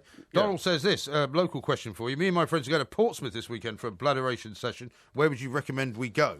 Well, I don't know Portsmouth as well as I know where I live, which is Gosport. However, there are plenty of fine places. Well, you live in Portsmouth. No, I don't live in Portsmouth. I live in Gosport. No, but you're going across the river, aren't you? Yeah, I'll go across the river. There is a part of Portsmouth called Gunwharf Quay, and it has, I'm reliably told, 30 licensed establishments, either restaurants, bars, cocktail bars, or whatever. It is a very fine place, and it has a top tier with balconies where a lot of drinking establishments put on a very, very nice spread on a bright summer's day. Go there. That's the place to go. Gunwharf Quays. David says this. Hi, Porky. I've got my driving test in a few weeks. Have you got any advice for me as you are such an expert? Well, the best way to pass your driving test is to do a lot of driving. I know that sounds like the obvious, but anybody who takes a driving test after just having taken 15 lessons will fail that driving test first time. What you have to do is you have to find a friend who's got a driving licence or... that's the hard part. Yeah, that's right. Or, you see, it's difficult with a family member because they can get on your nerves and start being, over sort of advisory, for want of a better word. You need a mate who's got a driving licence, and you've got to get road sense. You've got to feel very comfortable with that machine. So the actual act of depressing the clutch with one foot, moving the gear stick with another, whilst you might be turning the steering wheel with the other, still looking at the rear view mirror. Well, it's automatic. All the same things, indicating at the same time and all that. You've got to be familiar with your vehicle. And driving lessons alone do not make you familiar with the vehicle or the road. Do lots and lots of driving on top of your driving lessons. That's the way to pass your driving test. OK, Rob on Facebook says, Porky, where would we be without rhetorical questions? It's a bit philosophical, that. It is a bit philosophical, and all I can say is I haven't got time to waste on explaining the true philosophy behind that, so we'll move on. OK. Here's one from Juicy, who says, if you were to be transported 100 years into the future, what would your daily life be like? Well, it's hard to say. As we're on the brink of getting driverless machines, i.e. cars that you don't even drive yourself, God knows what it'll be in 100 years' time. I do sincerely believe that the Star Trek principle of beam me up Scotty will be with us in 100 years' time. The molecules that make up your body can be disassembled and then transported through air, through space, to another place and put back together again. You will be able to get to Australia in 15 minutes in 100 years' time. OK. How about this from Stephen? Can Porky recommend any TV series worth watching? I saw Shetland and Happy Valley based on his recommendations, and I'm obviously watching Peaky Blinders as well. Yes. Anything else? Well, yeah, the one that's starting tonight is the greatest Rogerisation series ever. It's called, what's it called? King, Versailles. No, it's called Versailles. Oh, it's called Versailles. It's called Versailles, which right. is the palace where the Sun King lived, and it is about mass Rogerisation during the reign of Louis XIV. Oh. I recommend it very, very highly. OK. Here's one from Steve. He says, if I went to see you both at a venue and asked for autographs after the show, who would be the first to volunteer? We've never been asked for an autograph, as far as I know. Because we signed DVDs. No, we signed DVDs. That's absolutely true. We signed DVDs. And we've also signed T-shirts. And we signed T-shirts. That's absolutely true. Well, so apart from that, yeah. But mostly people like to take pictures, and we're very happy to pose for pictures. In fact, I think it's fair to say at our last few concerts, in fact, all our concerts, we've always had a very good feedback from the audience after the show that we did stick around and fulfil our obligations on that score. OK. Yes. Dear Porky, says Pierre, what is the secret to the perfect pizza? The perfect pizza is easy. Just go to Domino Pizza and get your pizza from there. I think they're the best in the world and I love them. OK. Here's one from Andrea. Yeah. My boyfriend wants to go on our first holiday abroad together in 13 years. Yeah. I've said I'll go if he cuts down on the bladderation and he's refusing to cut down. Yeah. Shall I go on holiday with him or go to an all-girls holiday? I've had 3 romances in the past which have all ended after going on holiday together. It is an incredibly... Well, is that because you didn't cut down on the bladderisation? No, not necessarily. On one occasion, the lady I went with was as big a bladderator as I was. It's just you get on each other's nerves and you find out things about each other that you didn't know back in England. I mean, it wasn't a 13-year relationship. It was more like a 3 or 4 month relationship tested on holiday. But I've never, ever had a happy holiday away with a girlfriend without it ending in disaster. Okay. Sorry, but I haven't. So basically she should go out with the girls? Yeah, I would, yeah. Eric says this, I'm in the USA on the 4th of July. Should I spend it in New York or Washington? I'd spend it in New York, to be honest, because although Washington is obviously the capital of America and all the cultural sort of celebrations take place It's shut there. down, though, isn't it, for the 4th? Yeah, it is, yeah. Although they do have a great concert normally on the steps of the Capitol. Yeah, they do on the steps of the Capitol. But it's so hot as well. And then along the mile, lots of things are happening there, aren't there, between the Capitol and, the White House, basically. Yeah. No, I'd stay in New York. Honestly, New York's a fun city all the time, particularly on July the 4th, or if it's St. Patrick's Day or if it's Greek Celebration Day, New York's the place. OK. How about this one from, where is it? Any tips for learning a foreign language, says Phil. I'm living abroad at the moment, Porky, and having no joy picking up the local lingo. Well, where are you living? That's what I'd like to know. Well, I mean, look, the only way to learn a foreign language is to live in the country whose language you want to learn. So, for instance, if I wanted to learn French, I'd go and live in France for 2 years, and I'd become fluent in it. If I wanted to learn Spanish, I'd go and live in Spain or Mexico or somewhere like that and speak Spanish for 2 years, and I would crack it without a problem. Apart from French and Spanish, there is no other language I want to learn. OK. Here's one from David. Just clearing up after a sick 9-year-old. Has Porky got any parental advice? Well, I can't have, can I? Because I haven't had any children. But, I mean, I do sympathise with the problems that children bestow upon you. But when you decide to become a parent, you sign a contract with your own conscience. That's what you do. They come first and you look after them. Very well said. That's all we've got time for, I'm afraid. Okay. Sorry if we didn't get to any of the questions that you would like to have answered, Yep. but we have got some left over, so we'll hold them for next week. But there'll be another session of Ask Porky where you can get your problems solved. Same time next week. Excellent. This is Talk Sport. Excellent. Don't phone your mother. Phone Talk Sport. Football on DAB Digital Radio and 1089 and 1053 AM. Athletico Radio. Talk Sport. Situation comedies. Okay. There's so many to choose from, and There so is. I suppose to avoid us getting the same ones, Yes. we should go backwards and forwards. Yes, we do? One for indeed. you, one for me. Indeed. I mean, I'm going to nominate Fawlty Towers first of all as one of the greatest ones, just because it's still watchable. As much as John Cleese now has become a little bit of a parody of himself. Yes. And we've often talked about that. Okay. I just think the genius of Fawlty Towers is still something that people can see. Okay, that's And very good. I mean, and the reason I know that it's kind of it's got a lifespan is because my kids like watching it. Really? Yeah, I mean, they still get that, whereas they don't really want to watch anything else that's that old, but they watch that and they like it. That's good, okay. Well, one of my favourite ones, and they don't really make them anymore these days, I don't think, like they used to, so I'm going to nominate On the Buses. Okay. Yeah. Well, they wouldn't be allowed to make that now, would they? No, they wouldn't really. No, I suppose you're right, yeah. Well, my next one was going to be The Likely Lads, actually. Oh, Likely Lads, because that had a great, for me anyway, it had a great mix of not just fun, but kind of pathos as well. Yes. Because you had to feel sorry for them most of the time, because either one of them was being a complete and utter idiot. Yeah, that's right. You know, and they were always getting things wrong, and Rodney Hughes, who was the sort of the stuck-up one, was always trying to be this kind of, middle-class kind of bourgeois type, and the other guy was never really going along with it. But they were always making huge mistakes and messing up everything. I totally agree with that, and in fact, I would have chosen that one had I thought about it ahead of you. But it was one of my favourite programmes ever. All right. I mean, I don't know whether I can nominate Whatever Happened to the Likely Lads, because that was the follow-up. Well, you can, series. but it's a little bit sort of close. A little bit close, yeah. Well, I'll tell you, I'm going to nominate. This is an unusual one, and it's overseas as well. I'm going to nominate The Monkees. Well, it's meant to be British, though. Oh, is it British? Yeah. Well, that was the British. Right. Okay. Sitcoms. All right. Well, if it's British, then then what was the first one I nominated? On the Buses. Yes. It's going to be Man About the House. Man About the House. Yeah. I can see a pattern emerging here. I like Man About the House. My final What's one the pattern you see emerging? Well, you've done On the Buses and Man About the House, which are about the same kind of era, aren't they? Yeah. Well, I don't think they make him anymore. They don't make him anymore. No, they don't make him anymore. No, exactly. But That's what I mean. So it's got to come from a past era, hasn't it? Yeah, but these are in the same decade, though, I think, aren't they? Well, probably, but I think that it's the same decade as Whatever Happened to the Likely Lads. Yeah, very much so. Without a shadow of a doubt. My final one's going to be Yes Minister. Yes, which Minister, I think is brilliant. Yeah, I thought that was good. Again, I can watch that any number of times over and over again, even though I know the episodes. Yes, no, I thought that was very good as well. And so that's a third, so I need a third one. Yeah. And I'm just trying to think, I've never found programmes all that funny, really, over the years. I've always found some of them a bit pathetic, really. But if I had to nominate a third one... Well, you could have Only Fools and Horses. You could have Porridge. Yeah. You could have Auf Wiedersehen Pet. You could have... what else could you have? I mean, there's so many. I think I'll go for Porridge, actually. Heidi That's a very High. good suggestion. No, Porridge is a good one. Right. Porridge is so a good isn't one. it interesting? So neither one of us have done Only Fools and Horses. Because and people will be astonished for saying this, I never found it all that funny. Well, Only Fools and Horses. I'm not like... I mean, there are scenes, like when he falls inside the bar and all that, where there's very funny scenes, but it wasn't something that I watched religiously. I liked watching Only Fools and Horses, but I never watched the repeats. Yeah. Right? They're on all the time, and you could watch them all day long if you switch through the channels and all that.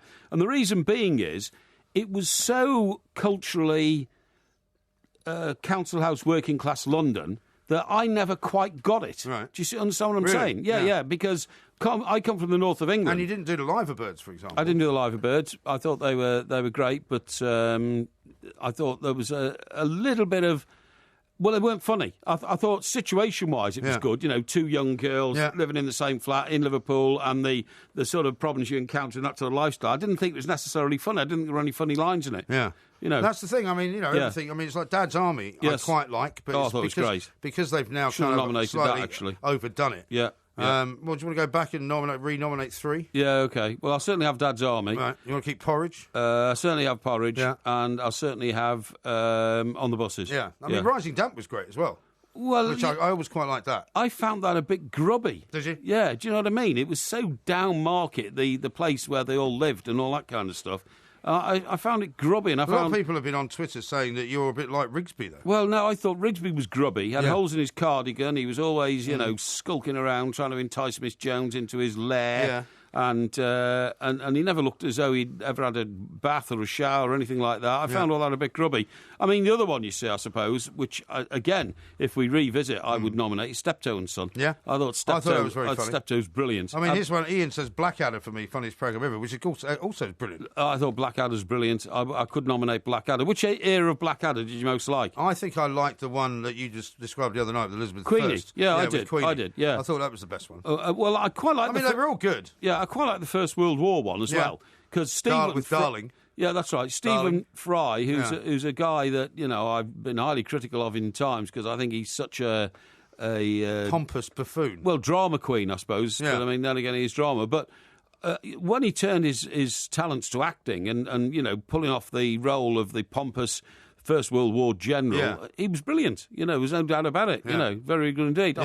I I thought it didn't work with him and the guy who was the highest paid actor in the world, Hugh Laurie. In Jeeves and Worcester. Didn't think that worked at all. No, I didn't like that. No, didn't think that I worked didn't at all. like that. No. See, a lot of people say, I can't believe you didn't say Blackadder. And to be honest, it's partly because I guess we were kind of trapped in a slightly older vein. Yes. Didn't really think of anything that Exactly. modern. I mean, like, Alan Partridge is tremendous as well. Yeah, very good indeed. Yeah, Partridge. I never really saw it, to be honest. Really? Although people accuse me of being sort of semi-Alan Partridge all the time.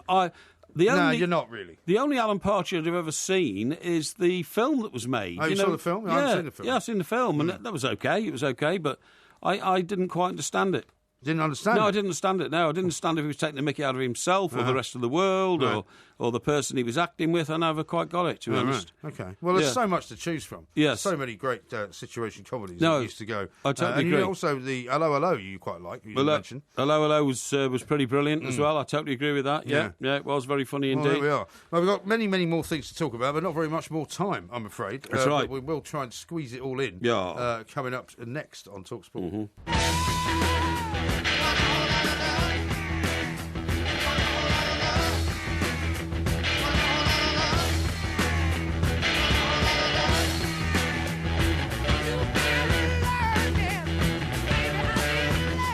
This is TalkSport. We are the two Mikes. Lots of nominations coming in for this. My favourite sitcom, says Woodenhead, is probably Father Ted or Red Dwarf. Father Ted was great. I never got on with Father Ted. I didn't like Red Dwarf, though. I never got on with Red Dwarf or Father Ted. How about this from Alex, who's obviously in Scotland, because he's got Rab C. Nesbitt as number one. Still Game, which was very good. No, I've never seen that. And Blackadder goes fourth. Yeah. And Adam says, my favourite three are The Office, I'm Alan Partridge, and Not Going Out. Mm-hmm. See, The Office was okay, but I mean, not as a sitcom. It was an acquired taste. A sitcom. No. I remember I told my sister to watch it over in America. Yes. She watched it with a couple of American friends. They thought it was a documentary. Really? Because, didn't think it was funny then? Well, they didn't get because it was so dry. Yes, that's right, and there wasn't any canned laughter. Exactly, and, because of this kind of reality way it was shot. Sure. The Americans all thought it was an actual Office documentary. I have to say that I do sometimes wonder how it sort of sees the imagination of so many millions of people, when it was... Well, you have to think about it all the time. I don't like having to think about humour, really. Like, it smacked me in the face, if you see what I mean. Well, it should just make you laugh, shouldn't it? Yeah. David says, although it went off the boil at its best till death us do part was peerless. Yeah, that was great, too. It was. I agree. I agree. Now then, listen, just want to say before we finish here, I'm getting a bit concerned about this. Everton are the first Premier League club to show an interest in Monchi. Monchi? Do you know who Monchi is? Who's Monchi? He is the highly regarded sporting director, this is what's worrying me, of Seville. And could be ready to leave the La Liga club, Sevilla. Really? Yeah. So he's not the manager guy? No. It says, in a statement of intent by Farhad Mashiri, Everton's majority shareholder, the Merseyside club have contacted Raymond Rodriguez Verdejo, more usually known as Monchi, via intermediaries to alert him to the opportunity of overseeing ambitious transfer plans at Goodison Park. Oh, dear. Monchi is regarded as the world's best scout, thanks to his fine recruitment record, but it's not confirmed that he will leave Sevilla in the summer. Right. The expectation and would that mean he would bring the head coach with him? He's got a great name, Unai Emery. No, it doesn't. Which always reminds me of David Emery. Yeah, exactly. Unai Emery. It doesn't say that at all. So, but what it sounds like, though, is that basically Everton are going to have a two-tier system. Yeah, no, I'm not into that, honestly. I'm really not. I mean, look, if it happens and they're appointed, you support them.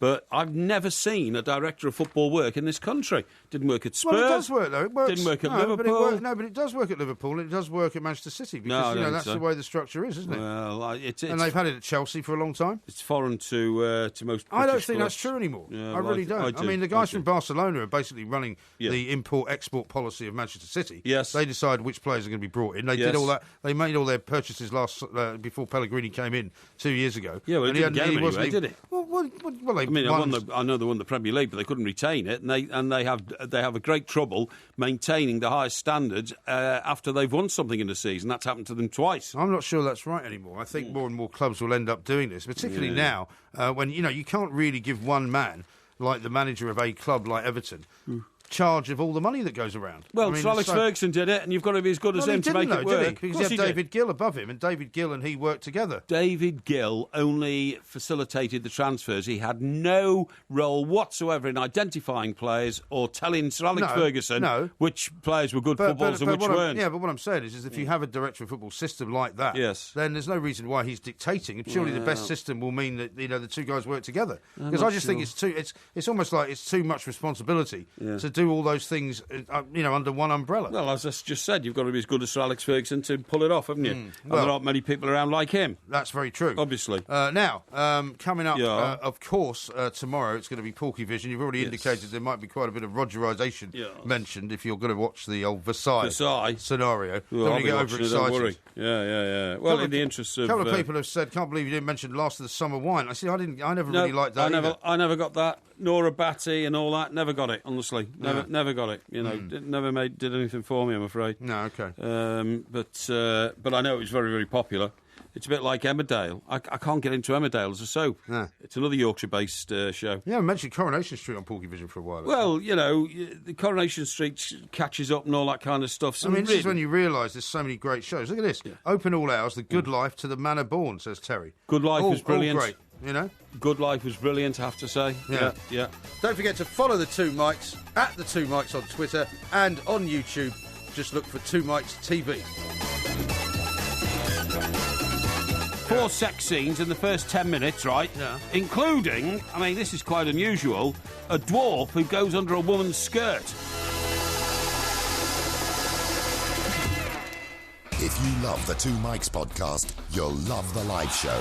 Weekday overnights from 1am on DAB Digital Radio and 1089 and 1053 AM and via the TalkSport app. TalkSport, your Premier League station with exclusive commentaries every weekend. What an absolute corker!